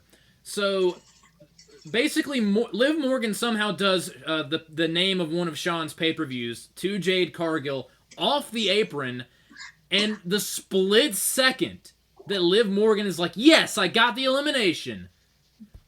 Bayley from behind. Actually, one thing I loved is as she's doing the move, you can see in the corner Bayley jumping back into the ring, strategizing, because in kayfabe, Bayley's a genius. And the second that Liv celebrates, Bayley kicks her in the back right off the apron and wins. That finish, 2 thumbs up. Well, to the defense of Bayley, she might actually be a genius in real life. Agreed. But this finish was awesome. Yeah. Otherwise, that would have been the more backhanded compliment. Well, in kayfabe, she's a genius. You know what I mean. Box of rocks. Yeah, that's what we think of Bryan Danielson, but that's another time. Wow. Okay, wow. You're gonna get fined by him. Yeah. But in any case, so Bayley wins. So the right person wins. There was clever spots to wrap it up, and like you said, it was kind of a sandwich. Yeah. It was good open, good end. Kind of the middle. Maxine Dupree. But that's okay. I can't wait to see the next time she performs the larva.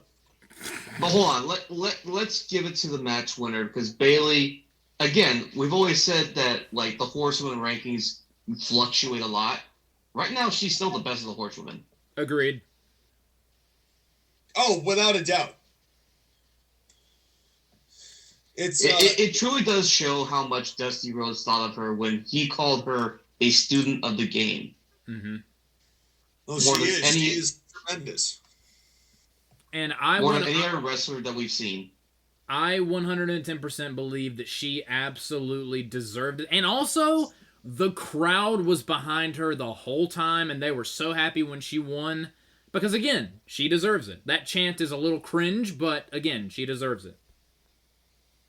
Yeah, and the thing is, they touted how that's like the one thing she hasn't done is win the Royal Rumble. And this is the first time, and this would be like the final chip on her shoulder, to be freed if she got it. And she did finally, and they've already done a good job trying to salvage something of a story with damage control, because they've had the damage control, and now it's gotten to a point where, if you give me Io Sky versus Bayley at WrestleMania, all right, I'm down. here for it. I'm down.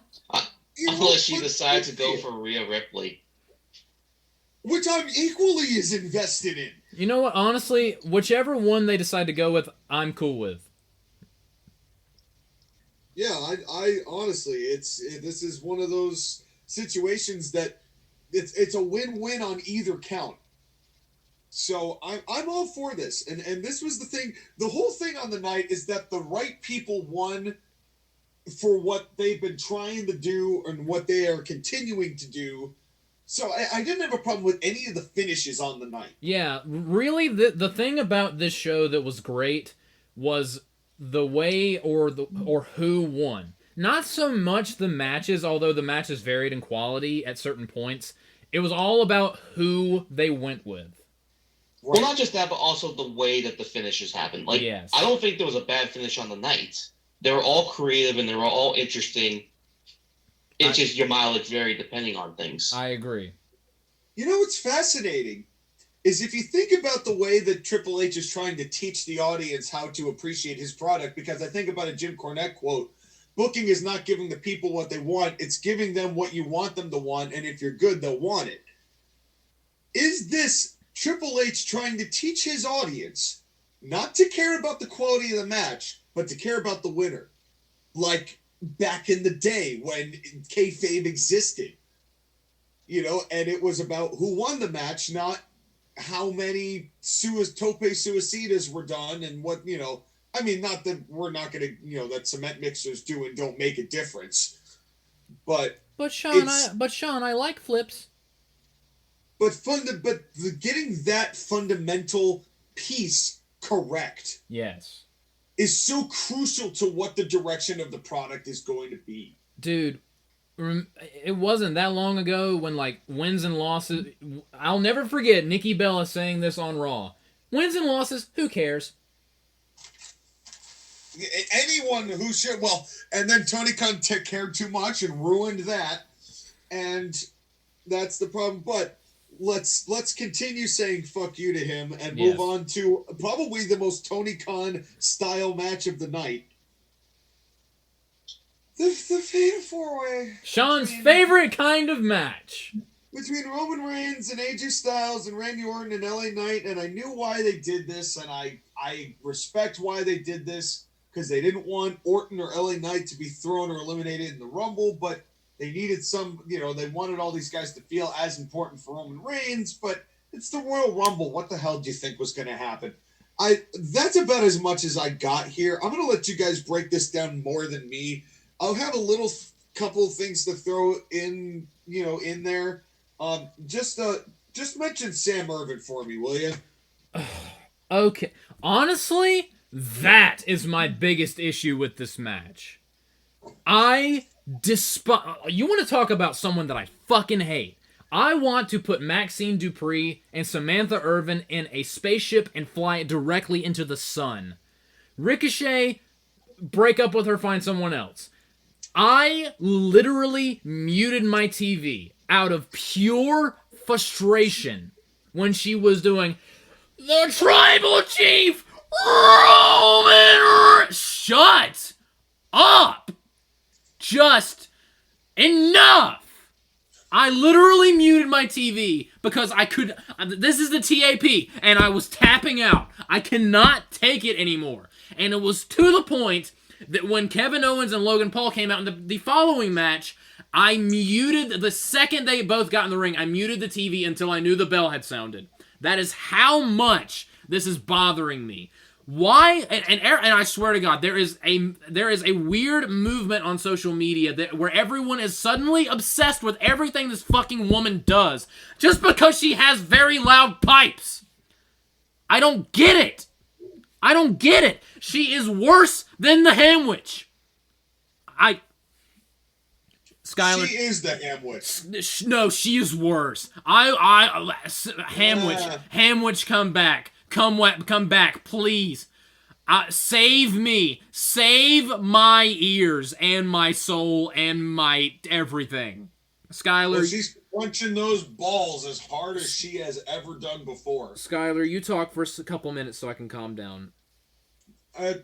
Well, before you do, I have to say, of all the times I really wanted Paul Heyman to take the microphone.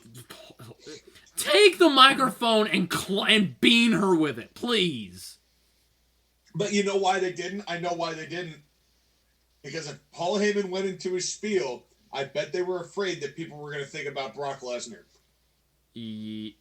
That is a very solid point, actually. But Paul Heyman is his own guy. Yeah, well, let's not see how fishy Paul Heyman, Paul Rist the Walrus is. Let's just leave that to the alleged. But allegedly. I mean, the man did go to the China Club a lot. Allegedly. Well, let's talk about he was in the China Club. TAW match of a match. Because this felt like an E-Fed match. And I enjoyed it, even though the result was never once in question. I probably like this the most out of the three of us, because I don't have a passionate hatred of multi-man matches. There was nothing blow away, just start throwing babies into the air about this match. It was good, and the work between all four was solid. I do love that they kept hitting Roman with their finishing moves, because I felt like they kind of did that, like, to acknowledge, we know you're sick of him, so we're gonna have all of them beat the fuck out of him. So, I found great amusement out of that. I did get a little annoyed when a certain Solo showed up, but I do like that he was taken out and didn't really factor into the finish. But even though this whole match was very, very, very predictable down to the finish, I did enjoy it. No, and I do have to say, but we have to talk about the format differences. I have to say, the very first thing I wrote down on this match was, good win, Roman. Well, it wasn't even in question. The first thing that I noticed was they went in the corner and they started, like, 3v1ing Roman. And, like, not even a couple seconds of the match, what did I start sending the group chat? I've got 2 words for you. Red undies. Roman, you need to get better pants, because I can see your red underwear through the holes in your pants' ass. Why? Get less see-through pants, Roman. Well, there's got to be some appeal to the ladies somewhere. Although I will say, during the entrance of Roman Reigns, when Michael Cole starts lifting off matches that he's won and Pat McAfee's what's. Yeah, Pat wanted Cole. Well, he wanted Cole so badly he repeated Hell in a Cell. He's like, matches including Hell in a Cell, what? Tables, what? TLC, what? Hell in a Cell, what? I'm like, you're repeating yourself. And then, anyone want to talk about the Slim Jim ad in between these entrances?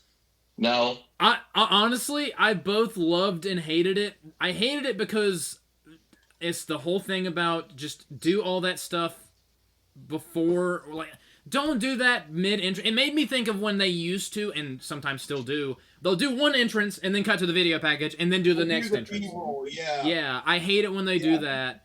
But this At least this had LA Knight in it, who was coming out next. Yeah, and it was so... this was the kind of goofy that's so over the top that it made me laugh. Although what the hell was this long 20-minute entrance for this fatal 4-way? I didn't get bothered by that. No, Randy Orton took forever. AJ Styles was okay. LA Knight took forever. And Roman Reigns was a goddamn snail to the ring. I honestly... Put in that clip from SpongeBob with the announcer saying he's almost a quarter of the way there. I'm not putting it in because I don't agree with it. If I don't agree with your editing suggestion, I'm not putting it in. Please, editor. No! Please. No! He's gonna do it anyway. He's almost a quarter of the way there. I might, if I don't forget. Well, then we get a Triple H step bump. Which one? You know, the thing is, none of this was bad. I mean, it all looked good, but it just felt very four-way formulaic. I thought it was good. It's just, again, we're at the point now where Roman Reigns' everything is utterly predictable. I'll give you an analogy, Sean, you might like. I think it kind of fits. Like, what Roman Reigns did at the beginning of this Tribal Chief run, it was like a new hope. It was kind of revolutionary, and it breathed new life in. At this point, his matches are The Force Awakens. Ooh. Yeah. Which I like I like The Force Awakens. It's my second favorite Star Wars movie. But again, I have seen it. I still enjoy his matches, but I have seen it. There's no drama. Yeah, and it's just I was just enjoying watching everybody else, really. I mean, we got an Oshi-Goroshi. That was nice. Yeah. And then they, you know, two of them hit Roman with their finish, but there's a breakup. And I also one really minor thing that I just loved. AJ Styles got hit with something, and then LA Knight did the BFT, and while he was covering Roman, AJ didn't break up the pin. He sold, staggered, and landed on top of the pin. And I'm like, that's one way to do it when you're a little woozy. Yeah, that was good. Which then kind of set off this whole everybody doing their finish situation. We need more groggy. I'm gonna land on top of this pin because I don't have the strength to break it up. Yeah, and at that moment, I kind of knew that Roman's winning this with one spear to somebody. Yeah. And, you know, and then Solo comes in, and I said, and we are in the bloodline part of this match. Yeah. And then, my favorite part of this was, well, I forget who it was. I think it was LA Knight, but it might have been AJ Styles. I think it was AJ. Solo goes to hit AJ into the barricade. AJ gets out of the way, and Solo catapults himself into that barricade and nearly takes the legs off of Sam Irvin. If only he was a couple centimeters to the right. It literally was that close. Sean, I'm not even gonna lie. If he was a couple centimeters to the right, I would have given the show a 10 out of 10, and I'm not even fucking kidding. Yeah, that was the vibe. Do you remember our Survivor Series review when you said nothing brings me more joy than seeing someone that I hate getting absolutely blasted? That's a true statement. Yep, more of that, yes. That is a true statement. It makes me so happy. It's like Christmas. Why are you guys hating on Ricochet's wife? Because she sucks.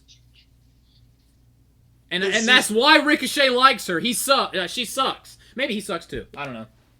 I don't know what they do in the bedroom. Not for me to decide. Whatever their business, have fun, you two. I would not want a hand job from that woman. She'd rip his dick off. I just hope she's not a screamer. Oh, come on. Dude. You know she's a screamer.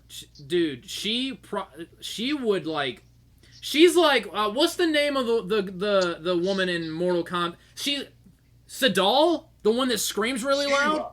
Huh? Or not Shiva, Sindel. Sindel! She's Sindel.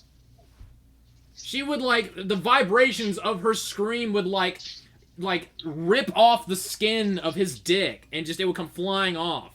It would be a fatality. Oh my god. That is a visual. You are welcome. AJ gets a chair, and then somebody talk about this finish where Roman Reigns shocks the world and wins. I can't even believe it, Sean. But basically, I know. so they get in the ring, and LA Knight tries to go for the BFT, but he gets pushed off into the ropes as AJ's going for the phenomenal forearm. So he trips up the phenomenal forearm, and LA Knight falls out of the ring, and Roman hits the spear 1, 2, 3. Skyler, you thought this was a botch. I don't think it was. I think this was intentional. I'll tell you why. It's because LA Knight and AJ Styles hate each other, and they're either going to have a SmackDown match or they're going to go one-on-one at the Elimination Chamber pay-per-view, which I hope happens. This is going to be another instance of AJ's going to be like, I was about to hit my move, and then you hit the ropes, knocked me off the ropes, and that's why I got speared. So this is your fault, LA Knight. Once again, you've I cost me. actually think that they could be in the Elimination Chamber match. Something happens there again, and it goes into Mania, because LA Knight versus AJ Styles will be a really good Mania match. I still think he's getting Logan Paul. You can give that to Randy Orton. No, I still think LA Knight versus Logan Paul is the direction. I could be wrong, but I don't think we're getting LA Knight and AJ at WrestleMania, which I would be fine with that. Honestly, I kind of feel like they may run Kevin Owens and Logan that long. We're After the way that this match, which we're about to talk about, ended, I don't see either that or Logan Paul maybe faces Sami Zayn. maybe. I think that we've got a different direction than where LA Knight is. I actually think Skyler is probably more correct, that they're trying to figure LA Knight into a match that feels big and important. And a former champion they relied on for a while with AJ Styles is a great way to kind of have that spot. They're both TNA wrestlers. I'm not saying they're going to mention that history, but it just kind of, again, So you're saying the match is going to happen at Slammiversary? Okay, cool. Yes. That would be amazing. But I do think Just imagine that LA Knight gets inducted into the TNA Hall of Fame and AJ Styles attacks him. that would be something. That would be something. But the truth is, they wouldn't have done the disqualification loss to Kevin Owens if they weren't planning on making that something long term. Well, we'll talk about that when we get there, but I do agree that they're doing something with LA Knight and they're protecting him. The fact that AJ Styles was the most expendable kind of speaks to that. Yeah. I agreed. They couldn't get Orton this quickly, and I don't think they are really trying to keep LA Knight as popular as he is. Yeah, and all in all, this was a good match. It's just it's the Roman Reigns show, and we've all seen it at this point. That was the fact that there's a good predictable and a bad predictable. This is very much the not that great kind of predictable. Dude, this match went second. What you need to know? They're not switching a world title going second. Yeah. They've done it before at the Royal Rumble. Yeah. Well, I believe it's the But to be fair, again, it's not this epic historical title reign. Yeah, it's not happening. Well, first of all, it's not happening at a Royal Rumble, period. Second of all, it's definitely not happening on match 2 of the Royal Rumble. Cody Rhodes wins. Just imagine if that's a situation where somebody forgot to kick out. I don't see that being the case. And bold prediction: Cody Rhodes beats Roman Reigns at WrestleMania Night 2 in the second match of the show. Yeah. What, to the main event of Bayley versus Io Sky? Yes, please. Oh my God. The balls it would take to do that. No, to the main event of CM Punk and Seth Rollins. Well, that I would buy. That I would be okay with, because at least that would be the main event of Jimmy Uso versus Jey Uso, Yeet versus no Yeet. No, it's now red Yeet. It's one Yeet, two Yeet, red Yeet, blue Yeet. Also, speaking of Jimmy and Jay, we'll get to it, but I have a huge problem with what they did with them. Well, let's get to the United States Championship title match, shall we?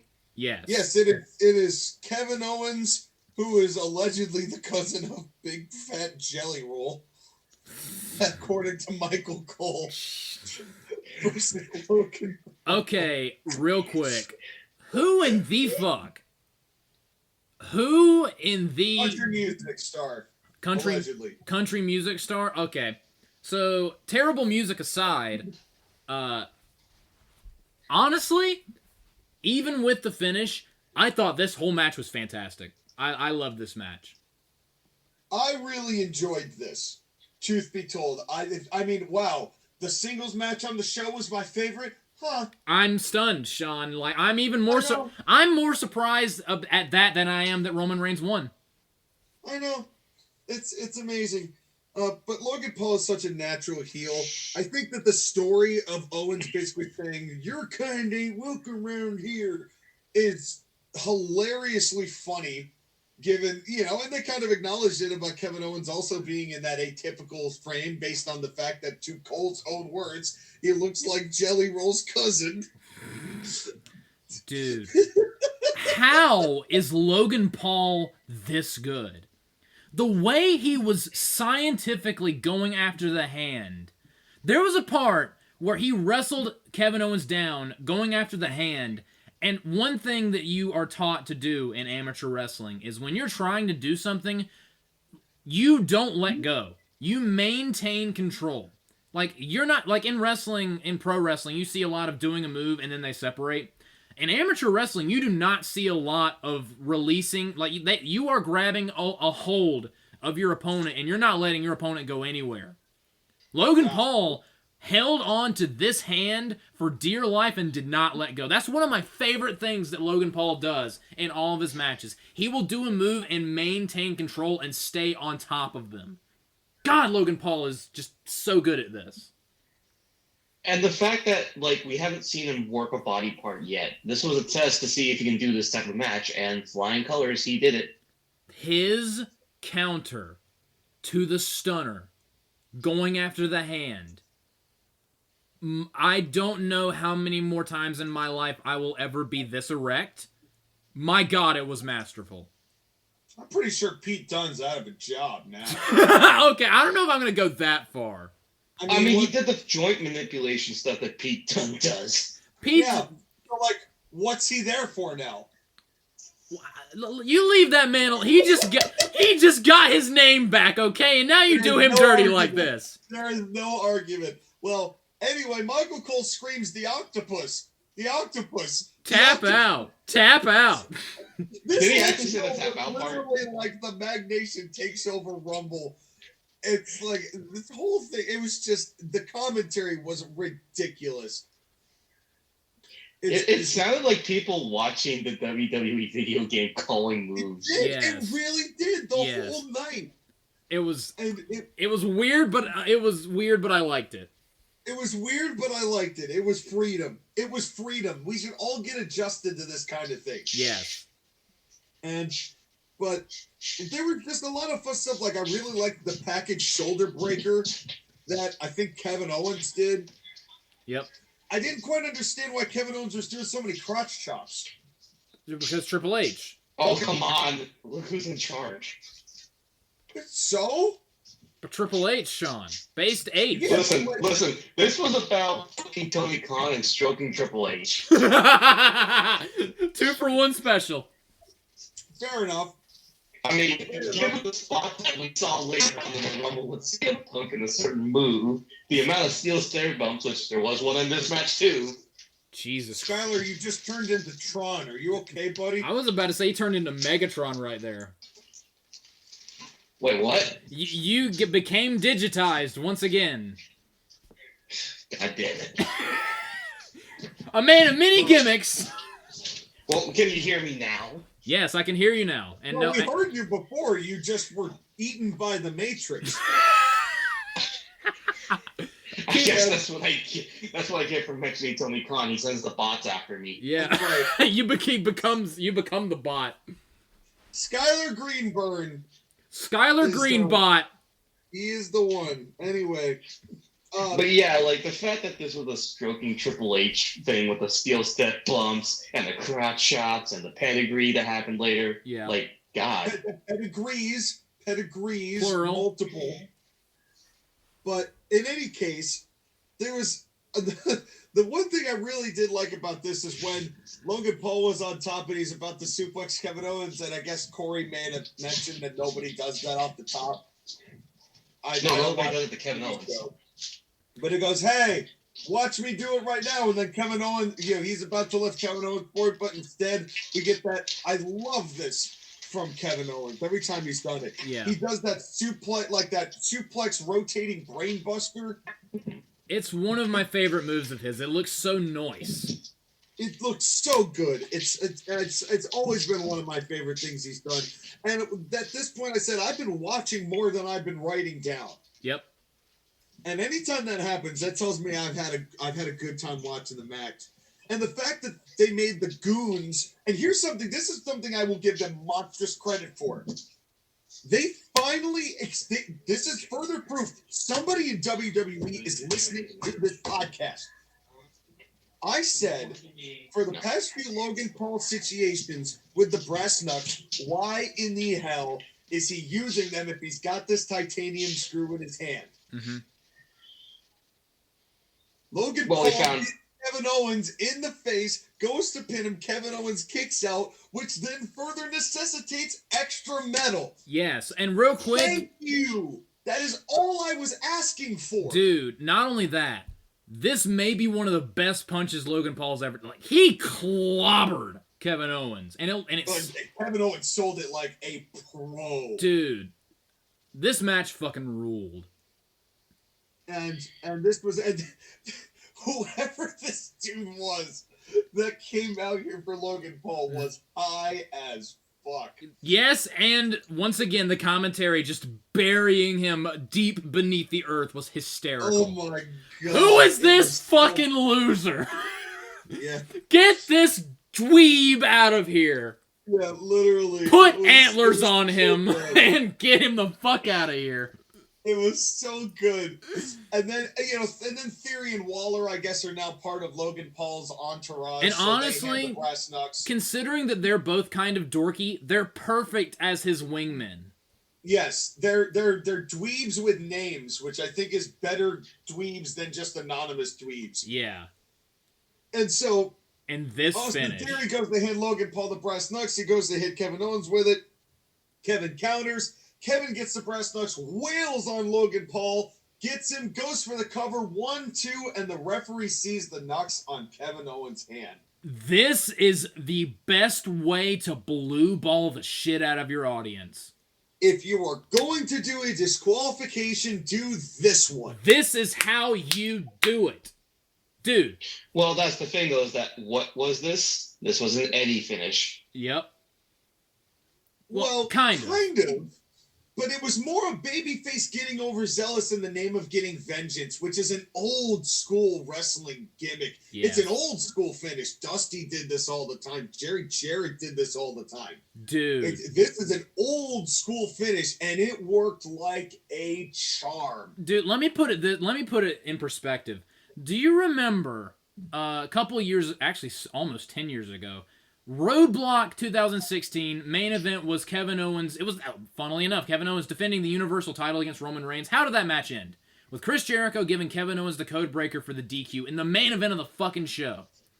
Do you remember my reaction to that? Hatred. I nearly burned planet Earth to the ground. I was so mad. I was so infuriated. I loved this finish. Because that finish... that would not be the most infuriating moment of Kevin Owens' Universal title run. Dude, that entire title run sucked fucking donkey ass. That whole run sucked ass. Fuck you, Thomas Robinson. But anyway... That Kevin Owens title run was the list of Jericho. Yes. And my God, Jericho, back when we didn't hate Jericho as much... it's weird imagining a time where we all didn't detest that man. But anyway, my point is... Still sucking the talent off the better prospect, though. Yeah, the point is... That has not changed. I am a notorious hater of disqualifications. Because this company does them all the time. Even today. Like last Monday Night on Raw, they had a DQ finish, because of course they did. The main event of SmackDown was LA Knight versus Solo, and it ended via DQ. When I'm saying this DQ finish was brilliant, that's when you know. When I give it a pass, that's when you know. This was brilliant. It was a great way to finish it, and this is why I truly think that they are still heading, especially because I'm pretty sure the first time we ever saw Logan Paul ever in WWE was in a segment with Kevin Owens and Sami Zayn. Yeah, and they At brought Mania, which was referenced in this feud. yeah during the video package that me and Skyler got to see. Wink, wink, wink. Don't give a fuck. But also on SmackDown, they had the Kevin Owens show, and Logan Paul was like, "Hey, a lot of people come with clips. I came with a clip. Play it." And he was like, "That's why I hate you, Kevin Owens, because my first WrestleMania, you embarrassed me." Yes, thank you for the callbacks and long-term storytelling. Context. I like Context. Thank you. It helps It tremendously. If you want to go a certain way, you could say that the reason why Logan Paul became a wrestler was to destroy Kevin Owens. Dude, Logan Paul legit said that on SmackDown. He was like, "You are the reason why I'm a wrestler." So if you hate Kevin Owens' whole thing is you don't belong here. Logan Paul's like, "Bitch, you're why I'm here." See, that's why I think that they're going to push this to Mania, because they need something big for Kevin Owens to do. And it's either going to be him or Sami Zayn in this spot. And partially, maybe what I think might happen is Sami Zayn's put in that spot, and Kevin Owens is finally like, you know what? This is the last time I'm having Sami Zayn outshine me after having the better part of the last 2.5 years have Sami Zayn matter more than I have. And it's gotten me very short-fused and short-tempered, no matter what I feel about Logan Paul. And then he ends up screwing Sami Zayn, and we get that wonderful feud again. But let's not talk about that. But, like, you know, they were teasing that for a really long time. And, you know, who knows where they're going to go with this. But the fact is, I'm happy that this isn't over because they made it compelling enough for me to want to know what happens next. Dude, this whole feud has been great. And the other thing, too, that's kind of interesting is that when you look at, like, where they're going to go with this and where they can go with this, there's so many options. Mm-hmm. But the fact that Logan Paul signed a contract to be a full-time wrestler in WWE, like, that's awesome. Yeah. Well, I really respect it from Logan Paul because, truthfully, he is such a dick in real life, and he translates that perfectly. Dude, to the he is wrestling such a heat magnet. Like dude. he is such a natural at this, and if he really dedicated himself to this and did it in a way, I think that the fans would honestly accept more championship runs of him in the future. Like, and maybe of bigger ones. I'm not saying he's going to be the world's champion, but could he be world heavyweight champion? Let me just say, well, given his potential, though, you could say that he will be the Universal Champion. Maybe it depends on how long he wants to do this and how long he wants to be dedicated to it. You know, his ego would not allow him to not have the biggest belts. Well, real quick, let me just say that another thing before we move on that I love about this. This is really elevating the U.S. title. Because as much as we all love and appreciate what Gunther has been doing for the Intercontinental title, the U.S. title, it's not like it was a couple years ago where it was basically meaningless. It has had a teeny bit of meaning, just not anywhere. It's been very much eclipsed by the Intercontinental title. Stuff like this is a surefire way to restore some value to that title. Well, it lost a lot of steam after leaving Bobby Lashley's waist. Yeah, and was glued to Austin Theory for months. And Austin Theory held it for way too long. Yeah. He beat John Cena, though! Well, John Cena's the reason that Austin Theory sank. Yeah. But he said everything that was true about Austin Theory, and Austin Theory in that moment had the chance to make himself a star or may prove John Cena right. And he proved John Cena right, and that's why he's now in this Grayson Waller sinkhole. He's getting for somebody who's more important, who's, like you said, and this is his first title defense. No disrespect to Rey Mysterio, but Santos Escobar wasn't going to bring prestige to the belt either. No. He did his damnedest, but it meant more for Logan Paul to beat somebody like Rey Mysterio and now come back and defend it once. And this is all... What we're seeing right now is Triple H's growing pains in teaching his audience what he wants them to enjoy. Mm-hmm. Long stories, long title runs, and champions who may or may not be around all the time because they're busy making the title meaningful in other ways. And even though we all fucking hate the Vince era, he's taking stuff from the Vince era, putting it into this to where it makes sense and gives more context and makes it feel better. Well, honestly, it's kind of more like Triple H is taking a little bit more out of the Vincent J era playbook than he is the Vincent K playbook, and that's what fascinates me here, because a lot of what Triple H has been doing has been territory style finishes and storytelling, but in a much bigger, broader context. And that is, it's really, for somebody who has got that much knowledge and research, a real student of the game, as so many people have called Triple H. And also, real quick, one more thing before we move on. There's another person I want to give a hearty hand clap to. I don't know what his name is, but the referee in this match sold the, oh my god, brass knucks, you did not. The referee sold it. Like, his eyes damn near bugged out of his head when he saw the brass knucks. And he looked like he was like, oh, Kevin, I'm so sorry, ring the bell. The ref sold this beautifully. Yeah, I don't know what his name is, but he did a damn good job. Statman, to the rescue. Yes, what is his name, Skyler? Well, I'll get to that in a minute. Okay. Actually, it's Ryan Tran. Ryan He's Tran. been one of their, veteran referees. Hats off to you, Ryan Tran. That you did a great job, especially for the finish of this match. Yes, I appreciate your efforts. But now we come to the main event. The main box of bento, as Mr. Flukeman would say. Exactly. The men's toss-up. And this, I mentioned, was the best built Rumble in years. And out comes Jey Uso getting a very good reception. Mm-hmm. And then comes Jimmy Uso, and it gets the, ooh, what's gonna happen? Every time I see the bloodline together, or any time these family are staring down or interact, I always hear in the back of my mind the 1950s drama soap opera organ in the background, where someone's well, suddenly they made eye contact with each other. Next time Literally. On General Hospital. Yeah, seriously. Oh my children.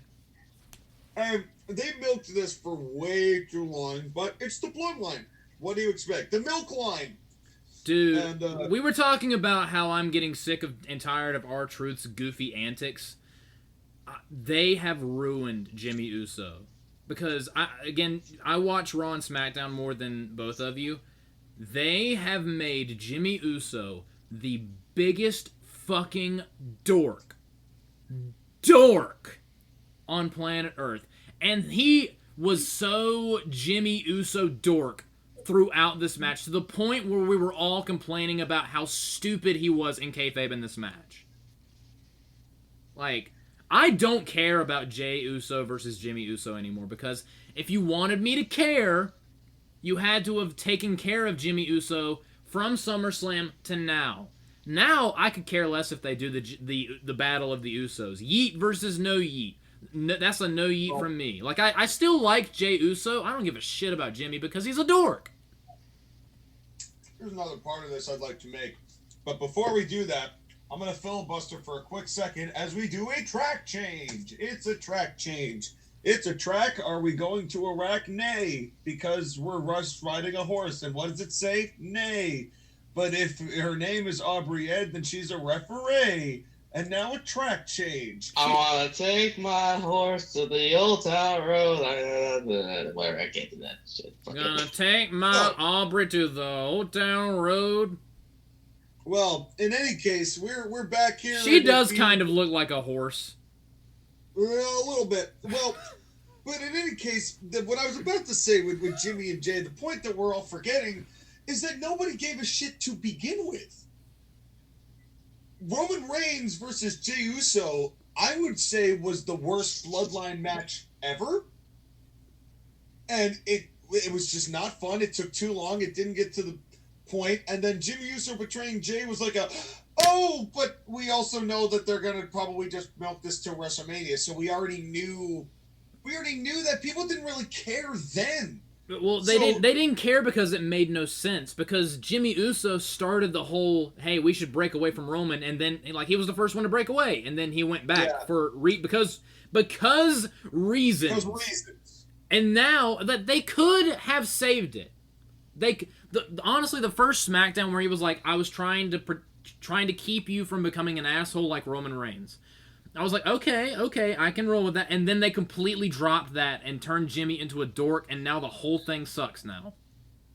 Yeah, well, and the other thing, too, is, like, the crowd was into it as they were staring down. The second they started hitting each other, they didn't care anymore. Yeah. Because they knew what this was going to be.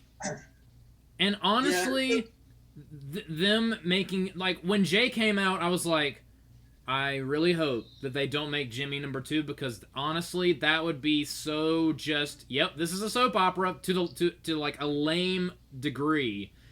And sure enough, I think this is also like a test to see whether or not they can do that match at Mania. And I think it's very clear now that if they're going to have to really soap opera it.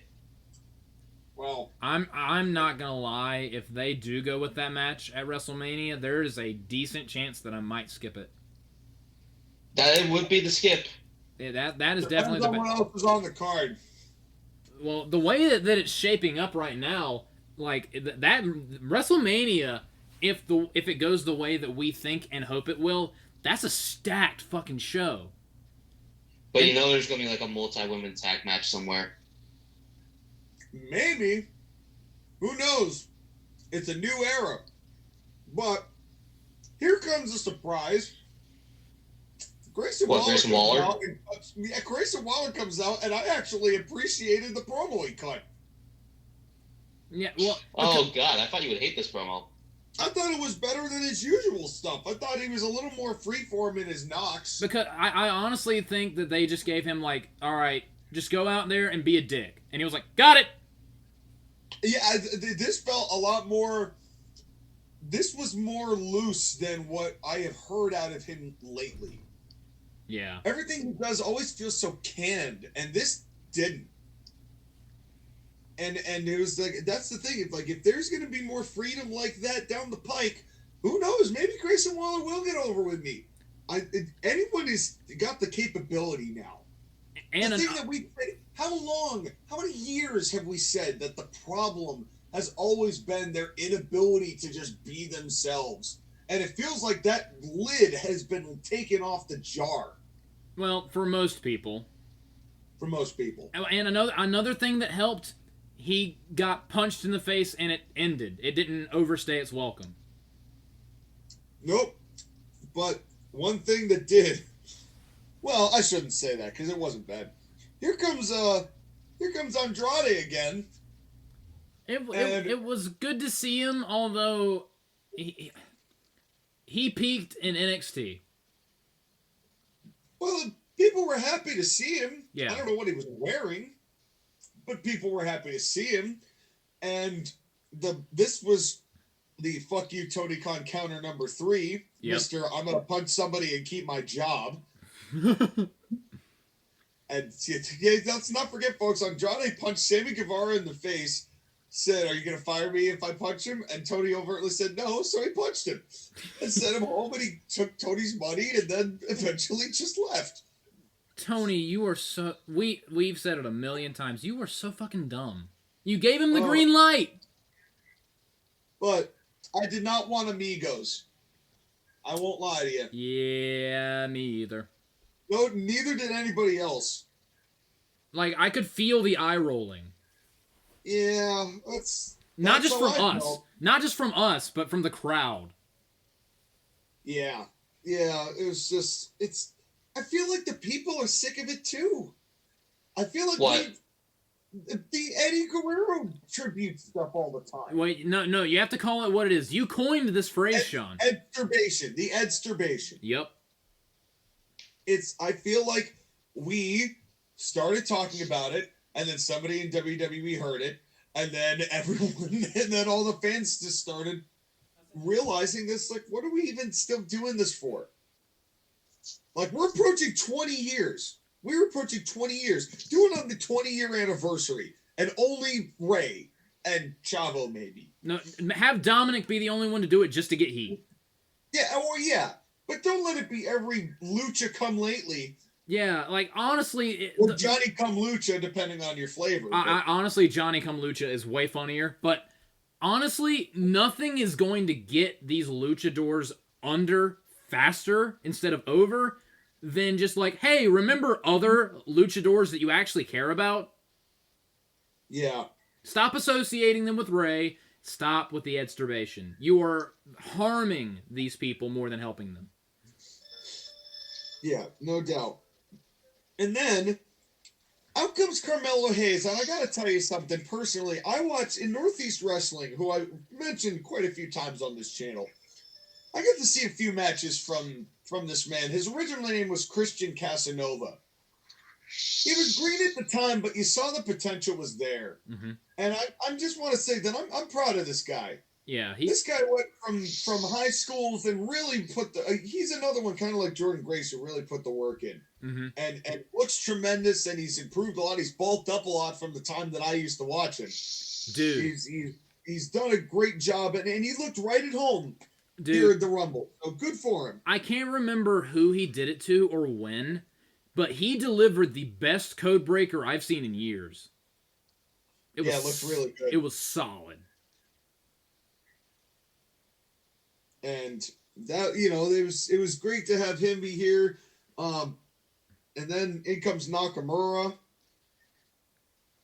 And then Santos Escobar and him and Andrade proved that luchadors are not over. Yep.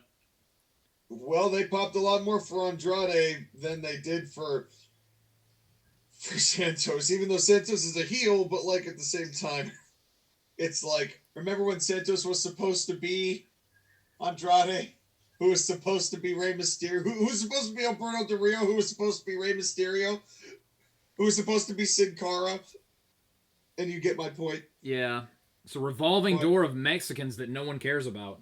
Yeah.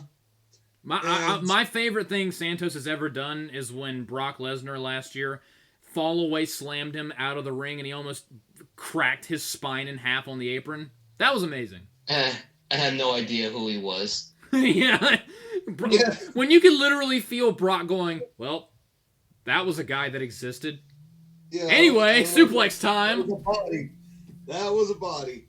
Well, but then... And speaking of bodies, here comes Karrion Kross. Okay. Before we go any further, I have heard, I listened to a couple of podcasts, right? Okay. Yeah. Like Jim Cornette I listened to. I've really gotten a kick out of listening to Dutch's podcast as well, Dutch Mantel. And one thing that they have both said lately, and without having talked to each other, is that the second that they debuted this thing with Karrion Kross and AOP and whatnot, the first thing Dutch said was that anything Karrion Kross is in is DOA. And then Jim Cornette has also said, I think it's time we, ring the final bell toll and we call it on poor Karrion Kross. And I was still like, it can't possibly be that bad, right? Oh my God. I have literally slept with it louder than it was in Tropicana Field. It was pin drop quiet when Karrion Kross came out. I mean, that's not even doing it justice. There is no hope for this guy. There is no space in space as quiet as that a room in Tropicana Field was last night. Dude. Literally, the entire town of Tampa Bay shut down for 58 seconds while this dude was in the ring. So much so that was maybe the fastest countdown to countdown I think there was the whole night. Two things. Like 38 seconds. Two things. One, remember when we were talking about that one time Dolph Ziggler came out at number 30 and no one cared? Even less people cared. Even more people cared about Dolph at 30 than people cared about this poor guy. Dude, two. I genuinely feel for him. I really do. Number 2. But he's got to go. Yeah, there 2. There was a show at one point, I think it only had one season because no one really cared, funnily enough, called Flash Forward, where the point of the show is it's just a random day, and then at one point, everyone on Earth loses consciousness simultaneously. Yeah. That may have happened when he came out. This poor guy. Dude, this guy is a tattooed beaker. Do you want to know have you heard the name of his faction with AOP, by the way? I can't remember. The Final Testament. The Final Testament. Yeah, it sure is. That sure. My God, that is a first draft name. No, well, I think it really will be, because Here Lies Karrion Kross is going to be very realistic in the near future. I see this man going to TNA. Honestly, no, I don't. Honestly, at this point, Karrion, just go to AEW. Go to AEW. Go to AEW, man. He feels like a House of Black member. He feels like. But I don't want to do that to him, though. I don't want. Yeah, but not. Poor guy. Nobody should wish AEW on anyone. That's like saying I hope you get cancer. Oh, wow. Yeah, but like, For come on. career? Look at For your Karrion Kross. career? Look at how many Oh, gimmicks yeah. and chances he's had. Let's go back to NXT when we were watching NXT TakeOver 30. We did a live stream of that, and your copy of the live stream was better because mine had a giant fucking echo in it that I wish I knew about beforehand. But that's I digress. Besides the point. But that show was great. And then the main event was Keith Lee versus Karrion Kross. And it sucked ass because we all fell asleep. Well, and Karrion Kross also separated his shoulder and had a big ass knot in the back of his back. He won a match with a back suplex. Excuse me, it's a Saito suplex? Actually, it's the Doomsday Saito suplex, good sir. I only have one reaction to all of this, and that's Luke Gallows is nerds. My reaction is fuck you, Skyler. But anyway, but my point is, this dude has always been boring. He will always be boring. Scarlett's hot next. Yeah. Well, the next thing was Carlito coming in with his shitty music. With his shitty music to throw out Santos Escobar's ass. Yeah, okay. Here's my question. If he was going to spit in the face of people who don't want to be cool, why not just bring that music? Because we're not supposed to have good things. But if he was going to... He had the apple in his ball sack. He pulled it out of his trunks. What is the problem with saying I spit in the face of people who don't want to be cool back then? Dude, man, I wish I was so cool that I would just willingly put my ball juice all over an apple and spit it on someone. And eliminate them from the match. Yeah. Dude, I'm not even gonna lie, him doing that and the crowd popping for that made me happy. I love me some Carlito. I did enjoy that. I hate his music, but I love Carlito. But then we get one of the funniest moments in the whole match. Oh no. The Authors of Pain come down, and these two beefy 300-pound guys are stopped by both female referees. Yep. Who hold them and say, "Stop. Don't do it, or you're going to have to go through us." And I'm like, really? Really? And to make it even better, the Street Profits invade. Yes, and this wonderful C-grade feud airs itself out on television. Why is Bobby Lashley attached to this? What did Bobby Lashley do to deserve this? I don't know. Save this man. Over. People popped for Bobby Lashley. Again, exactly. Even more to the point. What did save Bobby, please. But the best part of this, 5 more minutes. The best part of this is while this nonsense was happening, Ludwig Kaiser comes out, and his reaction was, "You people have COVID. Stay the fuck away from me." Oh yeah, as they were playing, he was looking just kind of confused, like, I wonder what you fine gentlemen are fighting about. Who are these mid-carders from SmackDown? Fine day for good wrestlers, don't you find out? I'm a mid-carder on Raw. Who are these SmackDown mid-men? I hope everything's having a good day. Oh, here come the pores. Here come the pores. Basically, he was like, "Don't touch me. Don't touch me. I've been vaccinated. Keep your distance. Social distancing." Ludwig Kaiser looks like me going to the grocery store, like, please don't talk to me. I don't want to talk to you. Oh my god, that is accurate. That's relatable. That was definitely relatable. No, this is what it was. This was what people from Europe think when an American is in Europe. They're like, but no, go back to America, please. This is what your beer you classify as beer Bud Light. Yeah. Well, the Kaiser comes in and he does his stuff and he looks okay. Mm-hmm. And then comes my boy. Which boy? Yeah, boy. Yeah, boo! And honestly, for the first time in a couple months, we actually heard him do it while doing stuff. That was the funniest part. Because even when they were focusing on other people, I could hear behind all of that, yeah, boo!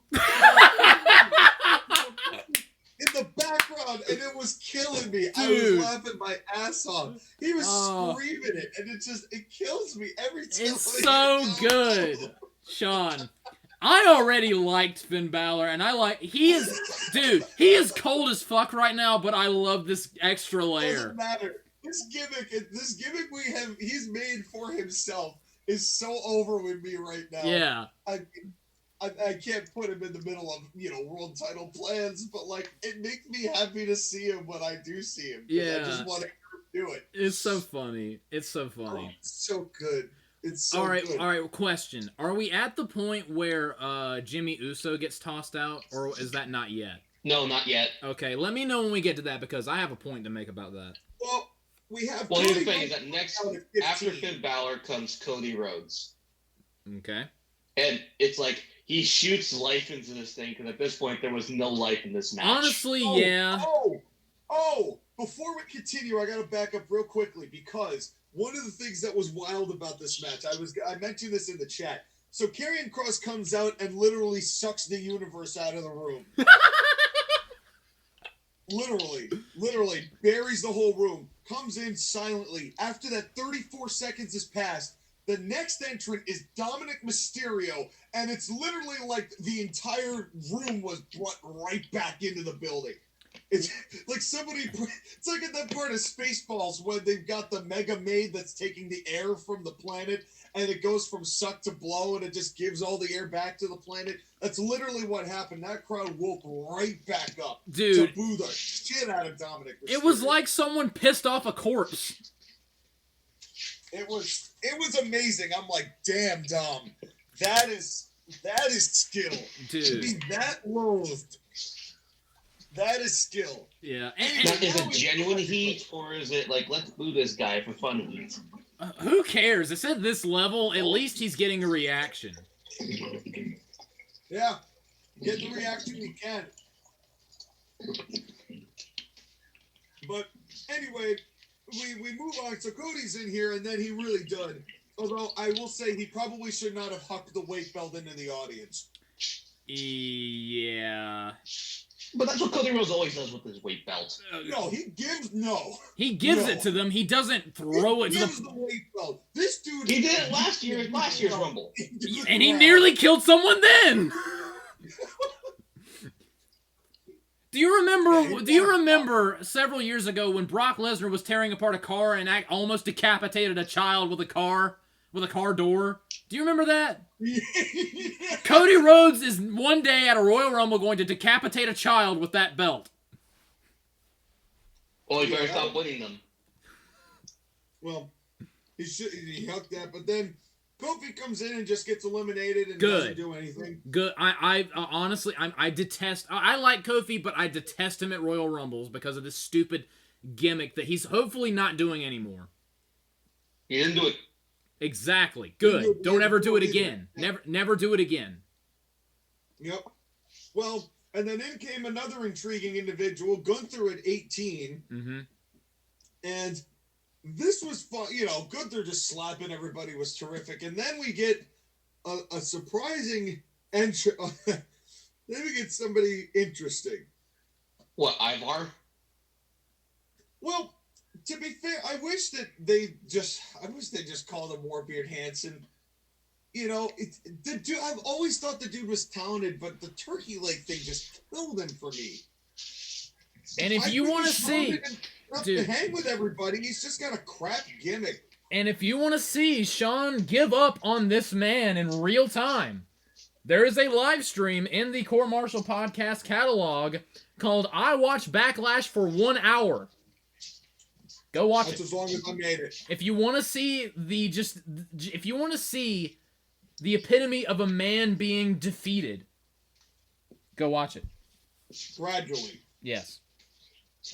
But And he's honestly, him and I think Eric wrote whatever his name is, the other one that isn't as good as him, that the only thing that other guy does is knee someone in the face and scream at them.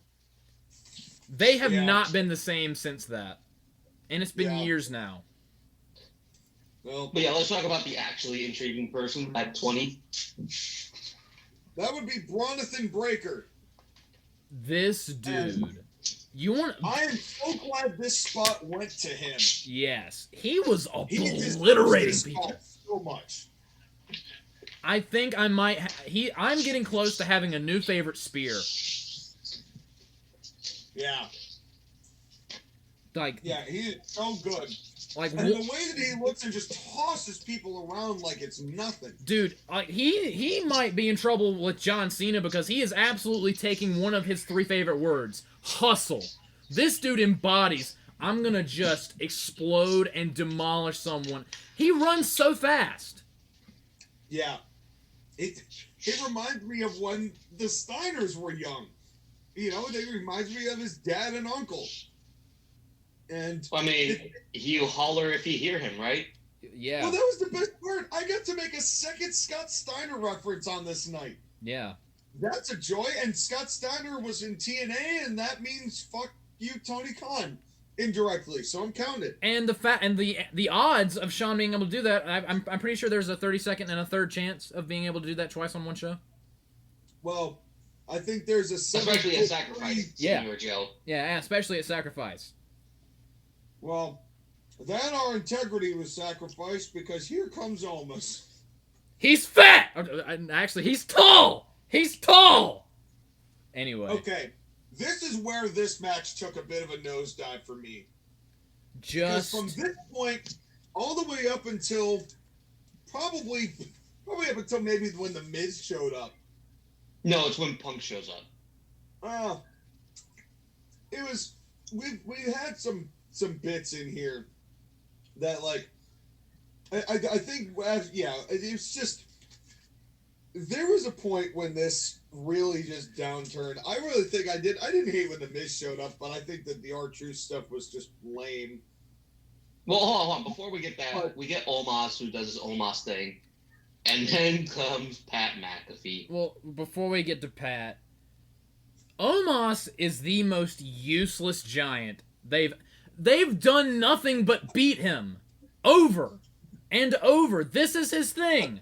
I'm only going to show up at a Battle Royal or a Royal Rumble just to get tossed. The look in MVP's eyes was not dissimilar to that of JR's in AEW. Or Pete Dunne. Or commentary. he looked like Pete Dunne when he first came on the screen and they called him Butch the first time. Just, someone shoot me. My life has taken a turn for the worse. Just put me out of my misery. And did you notice the fact that he, like, did not stay for ringside for this? Why? Like, he Why was would he? embarrassed. I would be too, because he's with the most useless giant. Like, at least Kali. did stuff.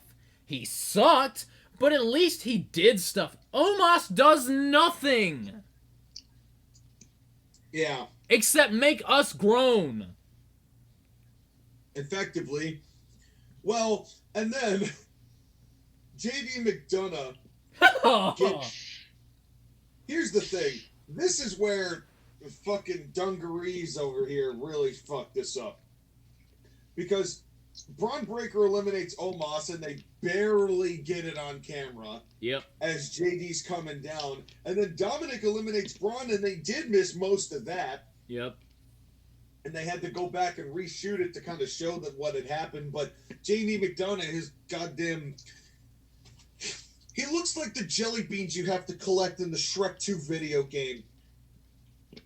He's literally, it's just like, oh, I can't stand. And here's the thing, I like Jordan Devlin in NXT. He needs to cut his here. This is not right for him. He needs to cut his hair. His hair makes him look weirder. He needs the fact that he is small and skinny and has that hair makes him look like an AEW wrestler. Kinda. He looks like another Adam Cole. And the guy's talented. The guy can work. It's just, he's just a jobber. We didn't need another Finn Balor in this group. He doesn't even say Yabu. He doesn't even say Yabu. But can we address Braun Breaker for a second?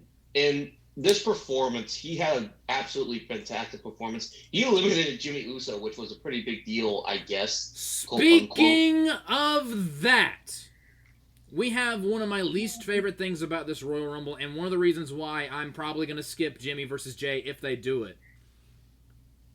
Why the fuck would you even put them in the match at the same time if you're not going to have one eliminate the other to build to WrestleMania? The second someone other than Jay eliminated Jimmy, I was like, okay, they've given up. They've given up on this feud. They never put any effort in to start. But even then, why even bother? Why even bother if you're not even going to have them be involved or near each other when one of them's eliminated? And then I was like, maybe they'll have Jimmy come back in and eliminate Jay later. Nope. This was a giant waste of time. But anyways, can I continue? Yeah, I thought Omos was the giant waste of time. He is. There were multiple giant wastes of time in this match, but that one really irritated the shit out of me. Because again... And then Pat McAfee shows up, and this was ass. Speaking of a waste of time. Why? Why would you do this? It was filler. Make Pat McAfee a pussy? Fine. But Pat McAfee knows how to fucking... Yep. This was dumb. This was just dumb. Agreed. This would be one thing if this commentator was Kevin Patrick, the Aerith of Aer Lingus. And he's scared to death of Omos. But you're telling me that Pat McAfee...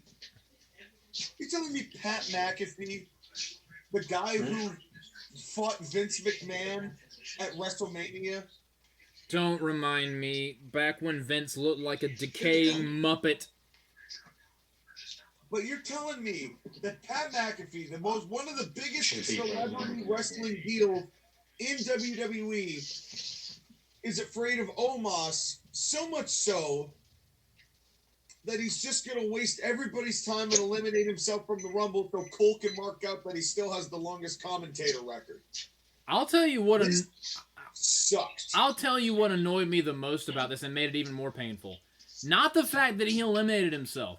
The fact that he went over the top rope, got back in, just to turn around and do it again and actually...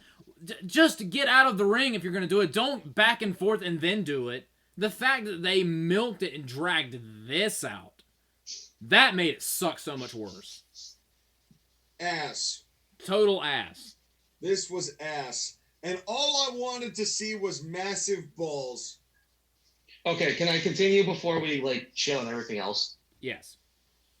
So Braun Breaker got this spot in the Rumble to highlight and feature because Brock Lesnar was in the lawsuit stuff and wasn't put in. Yeah. they have belief in Braun Breaker. The plan is that they're going to keep him in NXT to finish up, but that after Mania, they're probably going to bring him up. Do it. I'm all for it. Do it. You think I'm gonna have? Although, be upset like about the that? tease between him and Gunther, like give me that for Mania. Yeah, that was tasty. Mm. That was tasty. And that was supposed to be Brock, but oh well. Well, stop making ladies piss for you. Did Gunther really need to beat Brock? Let's be honest.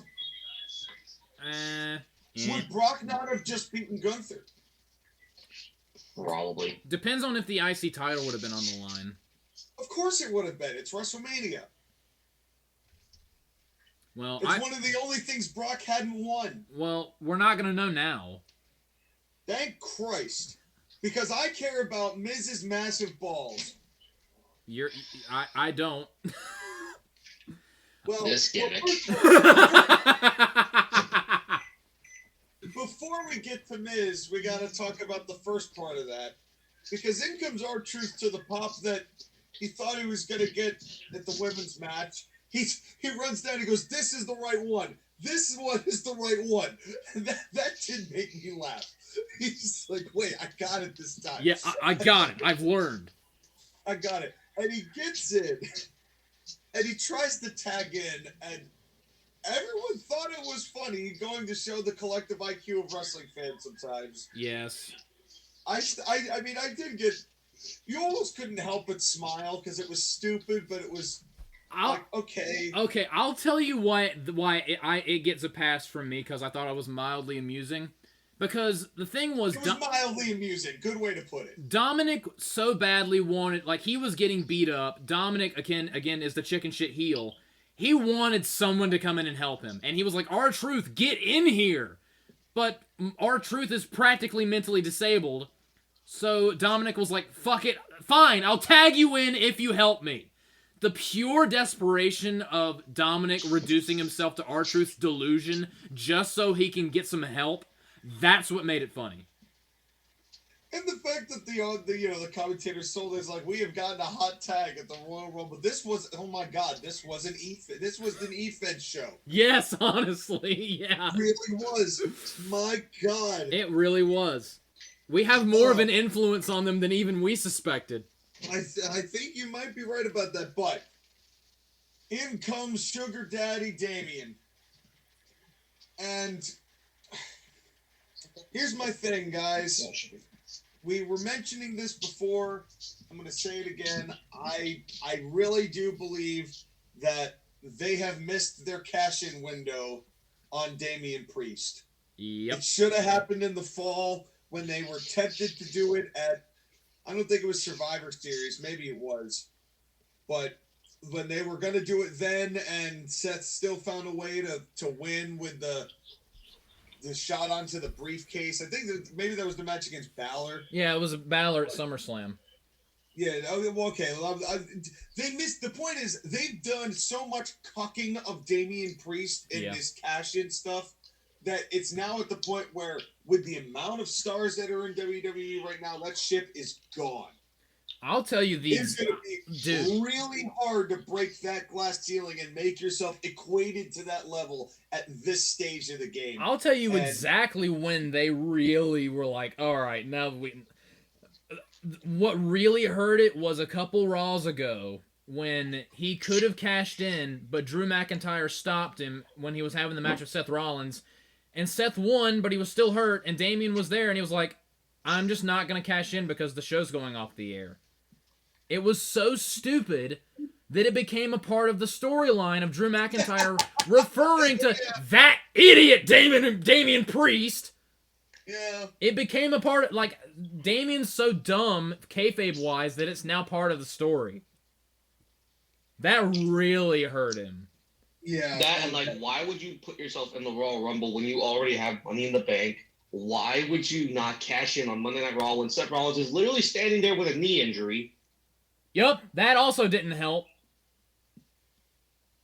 They've got to get the briefcase off this guy. And I said this earlier.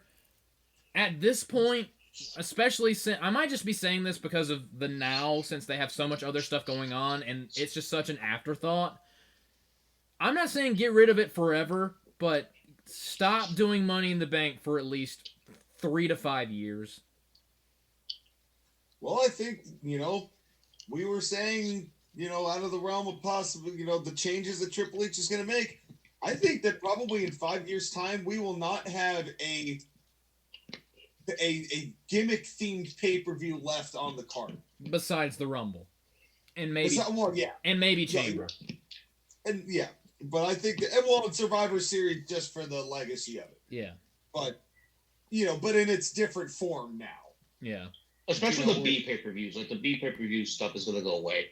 Yeah, I genuinely believe that. Bring back Hell in a Cell is going to be back to being a match that matters. Triple H was pretty heavy on that back in the day. Bring back Unforgiven. Stop using No Mercy on NXT. Bring back Armageddon. Bring back Armageddon. Please. Bring back Payback. Okay, alright. Why do we need a Payback and a Backlash when Payback and Backlash are synonyms? Because everyone likes backs. We need to do WrestleMania Payback Lash. You stop that right now, young man. And, anyway, here comes Drew. Well, CM Punk comes up first. Well, but no one cares about CM Punk. Wasn't he that guy that fucking almost killed Tony Khan? He lunged at him. Yeah, and oh my God. He's a threat to himself and those around him. He nearly murdered a man. Of children. He nearly murdered a man after he choked out a useless piece of shit backstage. Yes, this man hates real glass. Yes. How could this man possibly win the Rumble or be this man? This man only drives cars that have sugar glass. That's right. That's right. Wow. This new gimmick for CM Punk. This new CM Punk gimmick where he's basically in danger of going into a psych ward is Dude, we interesting. threw so much shade at AEW right there. They could build a Colt Cabana with it. They probably have. Yeah. Well, in any case, Punk comes out. Everyone's pretty happy here. I mean, there's still everyone who's meaningful is in here. And we get down to the final two, and I know that we were all kind of worried at that point. Oh, dude, all right. I'm going to go on this is a mini tirade because... Okay, do it. This is the part, I'm not even joking, I nearly had a panic attack. Like, I could actually feel my heart pounding. Because I was like, okay, there are some people that aren't in the match yet... So maybe it'll be proof that The Rock isn't going to be here. Particularly Drew McIntyre wasn't out at this point. And I was like, if Drew McIntyre is number 30, and maybe Chad Gable and Ricochet fill out the rest of the field, then there's no Rock. If Drew McIntyre's 29, that leaves a window of opportunity for one Dwayne The Rock Johnson, who is now legally known as The Rock.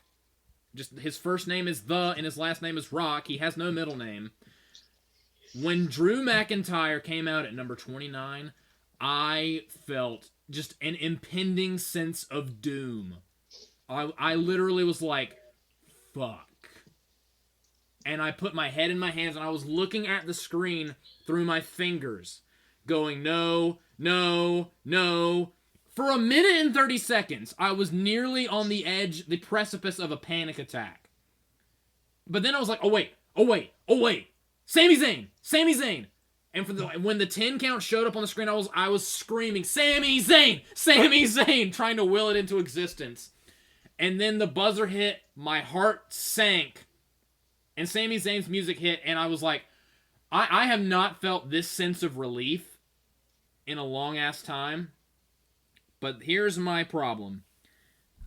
This is 2 motherfucking years in a row that they've done this to me.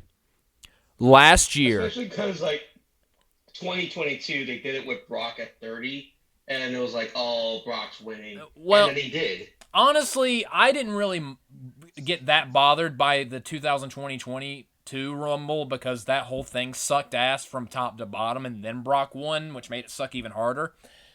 But But last that's the thing year, is that like they did that, they did the Ronda winning it. 2022 is one of the worst Rumble pay-per-views ever Again- because of the winners. It again, was really not even because of the winners. The whole show sucked ass. the whole show was bad. But especially the winners and the way that they won coming out late and winning. So like, of course, Rock is gonna come in because they've been talking about the Roman Reigns stuff. And Never forget. Fresh out of the pregnancy ward, mom bod, chubby Ronda who can barely move, winning the Rumble. Yeah, you mentioned one of the worst. You said that Maxine Dupree had one of the worst performances in the Rumble. That effort by Ronda Rousey may be one of the worst efforts in the Royal Rumble. That was worse because she was in longer and she won. Yeah. But Yeah. back to the point. This is 2 fucking years that these motherfuckers have put me through this shit. Enough. They did it to me last year. You know what? If Cody wins the title at WrestleMania from Roman, then they can tease, they can threaten having Roman versus Rock at WrestleMania, because at that point, I won't care. The match will suck, and I'll even watch it. But the past 2 years, I feel like I've had an axe or a giant sword at my neck, waiting for it to drop. Now, thankfully, it didn't happen, but the impending threat, WWE, stop doing this to me. My poor heart can't take it. That was one of my big issues with this. Stop putting me through this every year. I can't take it.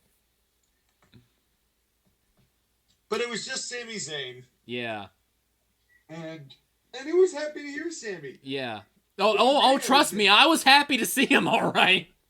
Yeah, it was but it was a great mix for the finish, because you had like 8 guys in there, like 7 of whom you really enjoyed, and all of whom could have kind of a case and a gripe against Roman Reigns or somebody in the mix. Yeah. Like, it was a wonderful final group of people, even though the crowd was really starting to get tired. Yeah, the crowd was gassed.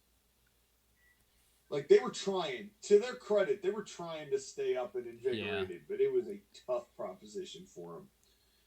But let me just say, this Final Four, this Final Four of Punk, Cody, Drew, and Gunther, yes.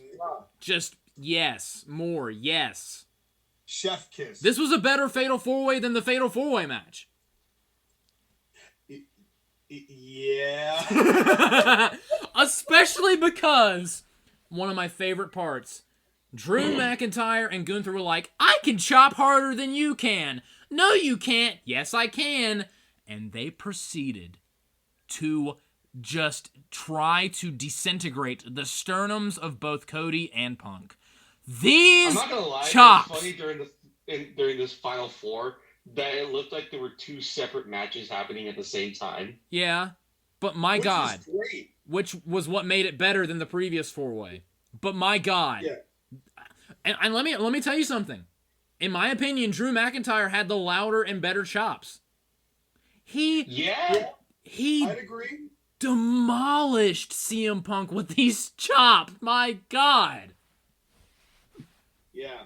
It was pretty brutal. I thought, well, they were both pretty brutal. Yeah. But it was they played this perfectly. The shock of Gunther getting eliminated. The look on Drew's face when he got thrown out, like Drew's By Punk. Yeah, by Punk, the look on his face was someone just murdered his wife right in front of him. Yeah. And then we get to the final 2. Well, this was after 3 K-Mores. 3 K-Mores like you buy them at Kmart. I was about to say, that's my favorite Super Center. 3 Claymores, the sword. Yeah. And then he gets eliminated by Punk, and it's down to Punk and Cody. My God, stop Cody. Sean, are you okay? Is your brain being digitized? Oh man, you're rising.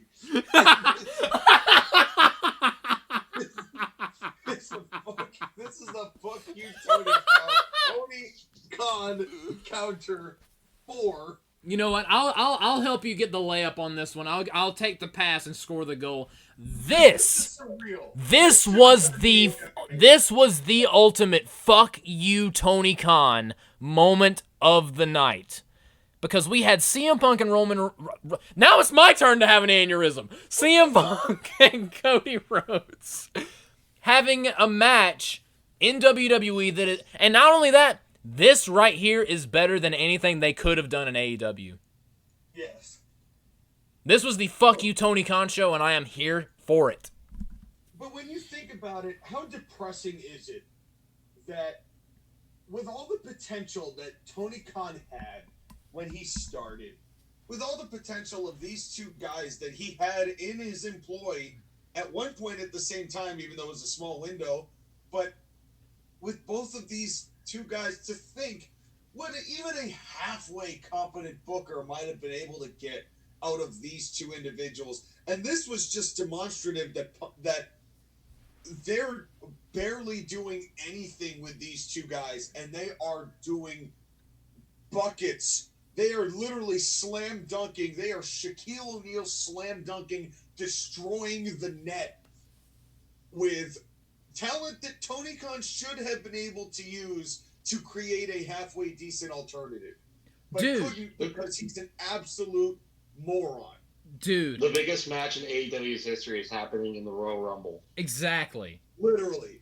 And literally. Dude, this was amazing in front of a tired crowd. Yeah. And they went on for a little while after it got down to the final two of them. I thought for a second they may actually do a full-blown 2007 Shawn Michaels and The Undertaker where they wrestle for another 10 minutes. But they decided to kind of... It wasn't necessarily the longest thing in the world, but they gave him some good time. Punk did 3 Germans. Which blew my mind. Which was pretty good. Then they did Then Cody gets the Crossroads, and goes to throw him off, doesn't quite work. Punk gets the GTS and collapses at the same time that Cody does, which was perfect. Yep. Dude, when he had Cody on his shoulders trying to dump him out and Cody was trying to crucifix him out of the ring, I was like, oh my god, don't injure and die both of yourselves. Also, this might be it. Oh, that was a nail-biting almost elimination right there. Like, I was standing up during that. So was Michael Cole. Yeah.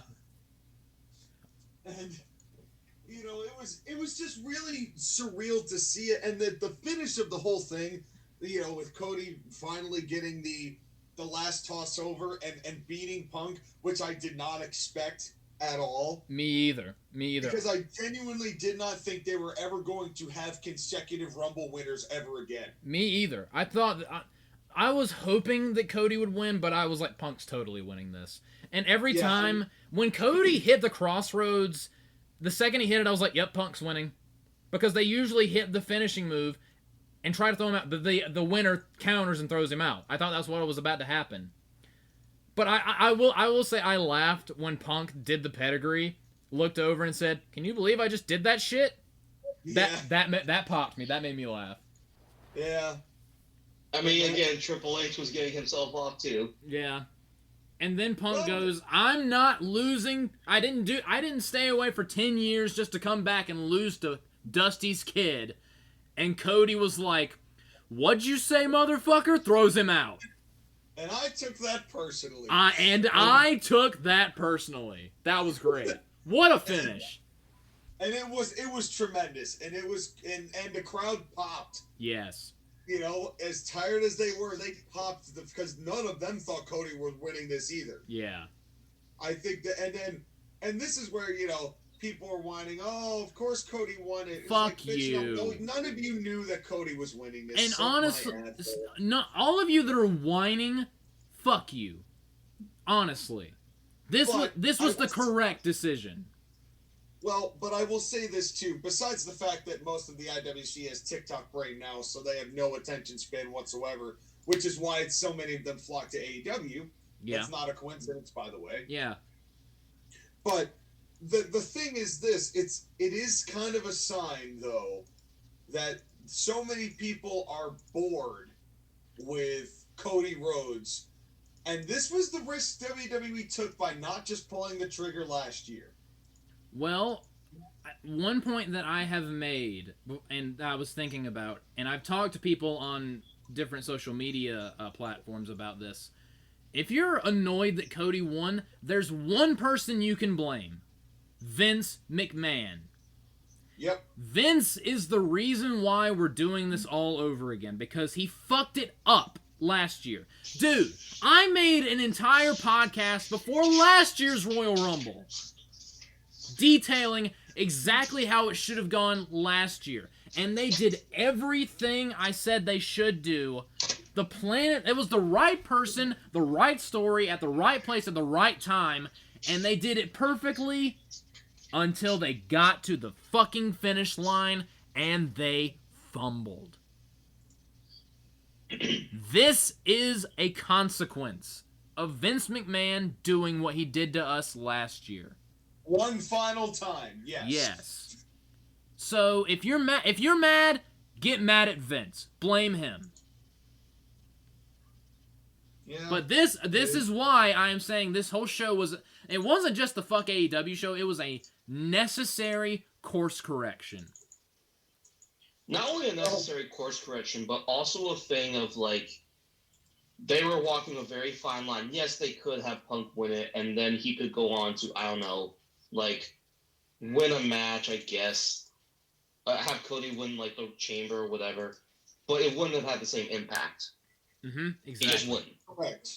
And not only that, like, the look on his face when he, during the press scrum afterwards, when he was like, my name is now on a list with Hulk Hogan, Shawn Michaels, and Stone Cold. The look on his face when he said that, when he realized what he just said, he almost burst into tears when he said that. Because that is that is the Mount Rushmore of WWE. It's certainly up there. Yeah. They're all certainly up there. And, and it's, the thing is, that's why I was so surprised by it. I was so taken by it because I really, genuinely did not think they would ever do that again. Me either. And the fact that they've done this and they pointed, the thing that makes me very interested is the line that was very so obviously fed to Michael Cole, but where he said to Roman Reigns, hey Roman, what inning are we in now? And that almost makes me think that because that line was used as kind of a save, as you just said, JoshAgeddon, by Paul Heyman to kind of describe the longevity of what they're trying to tell, whether it was their call or not. I think that now that might factor into the fact that Cody may just finish his story at WrestleMania, but until it happens, I am not going to get too excited. Me either. It absolutely should happen.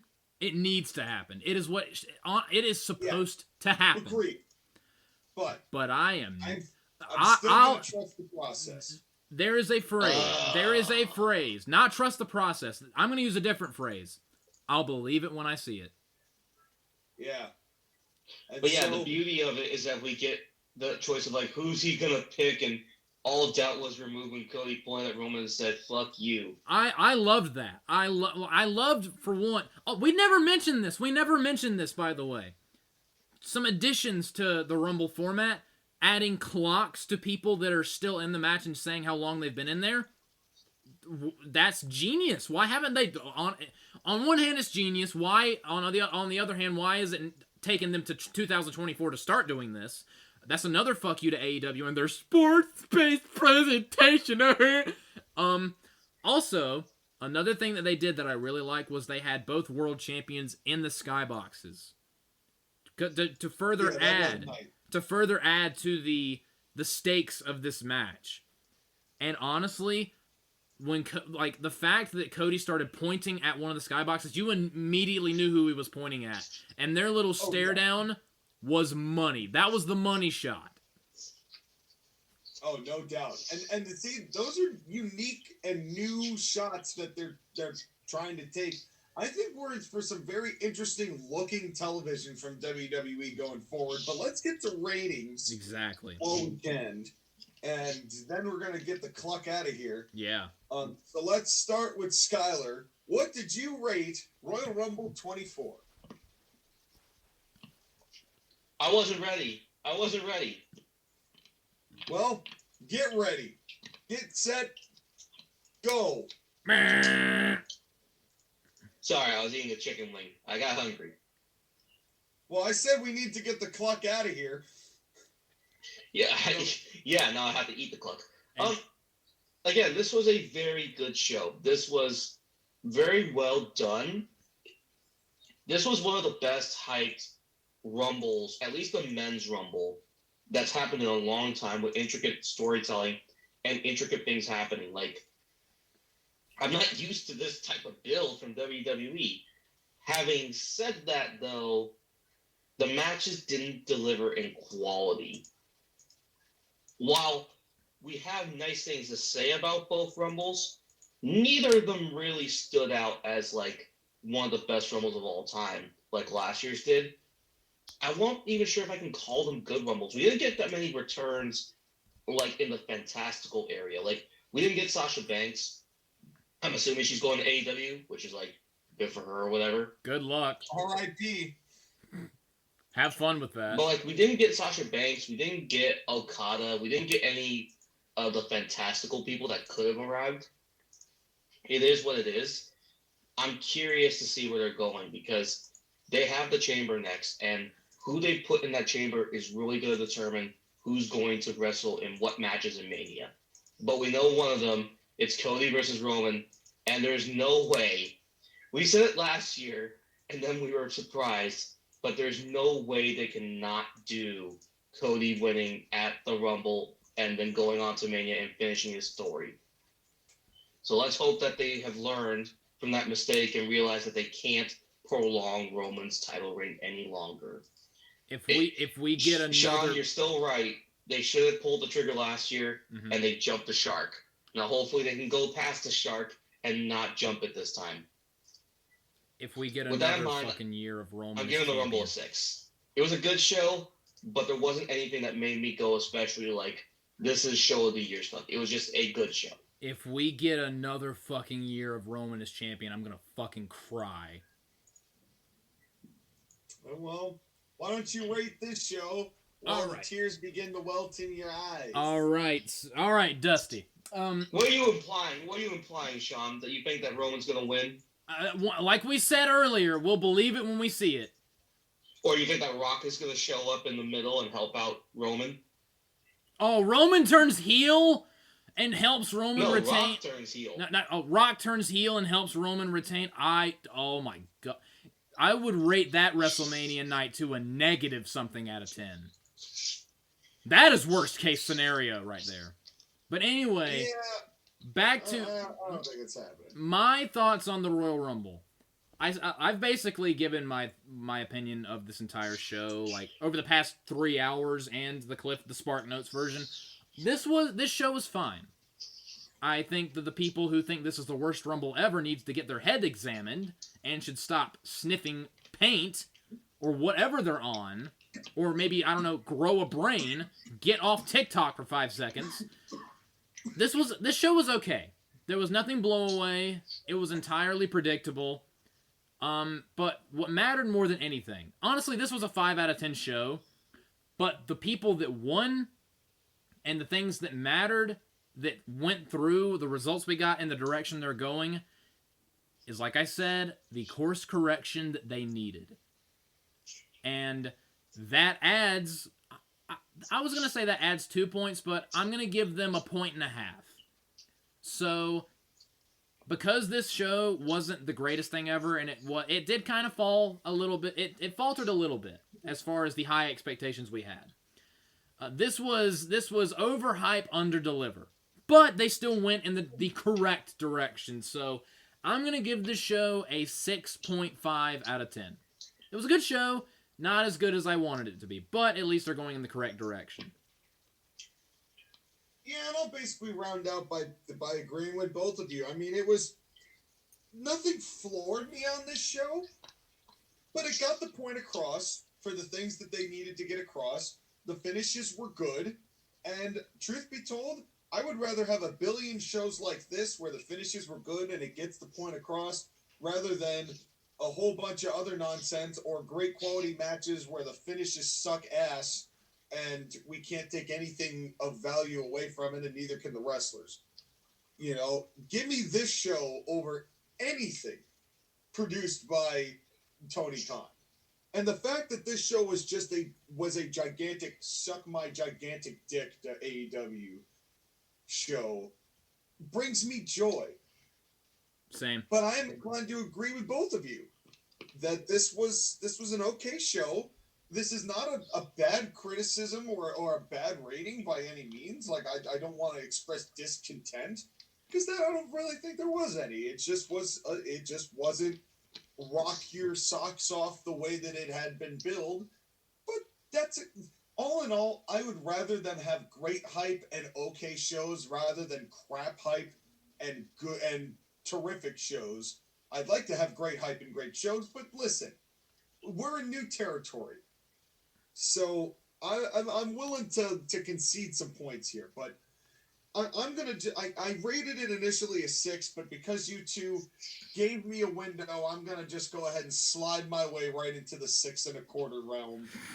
Why is this always what happens?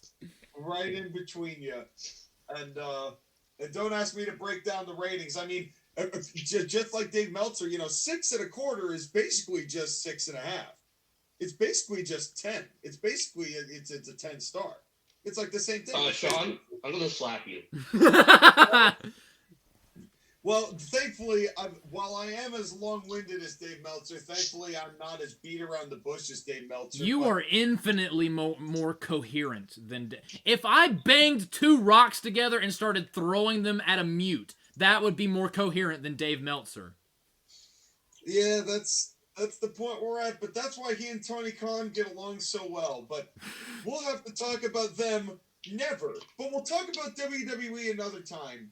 So thank you, gentlemen, for being a part of this Podemacasti, as it's always fun. And I'm not sure what we're going to do next, but we've got the chamber coming up, and we still have a guest the program of the 3 of us we got to do. I was about to say, that might be our next thing. You're not going to see it here on the TAP, but go watch the Court Martial podcast. We have 2 rounds of Guess the Card. Me versus Sean, right. And then Sean versus Skyler.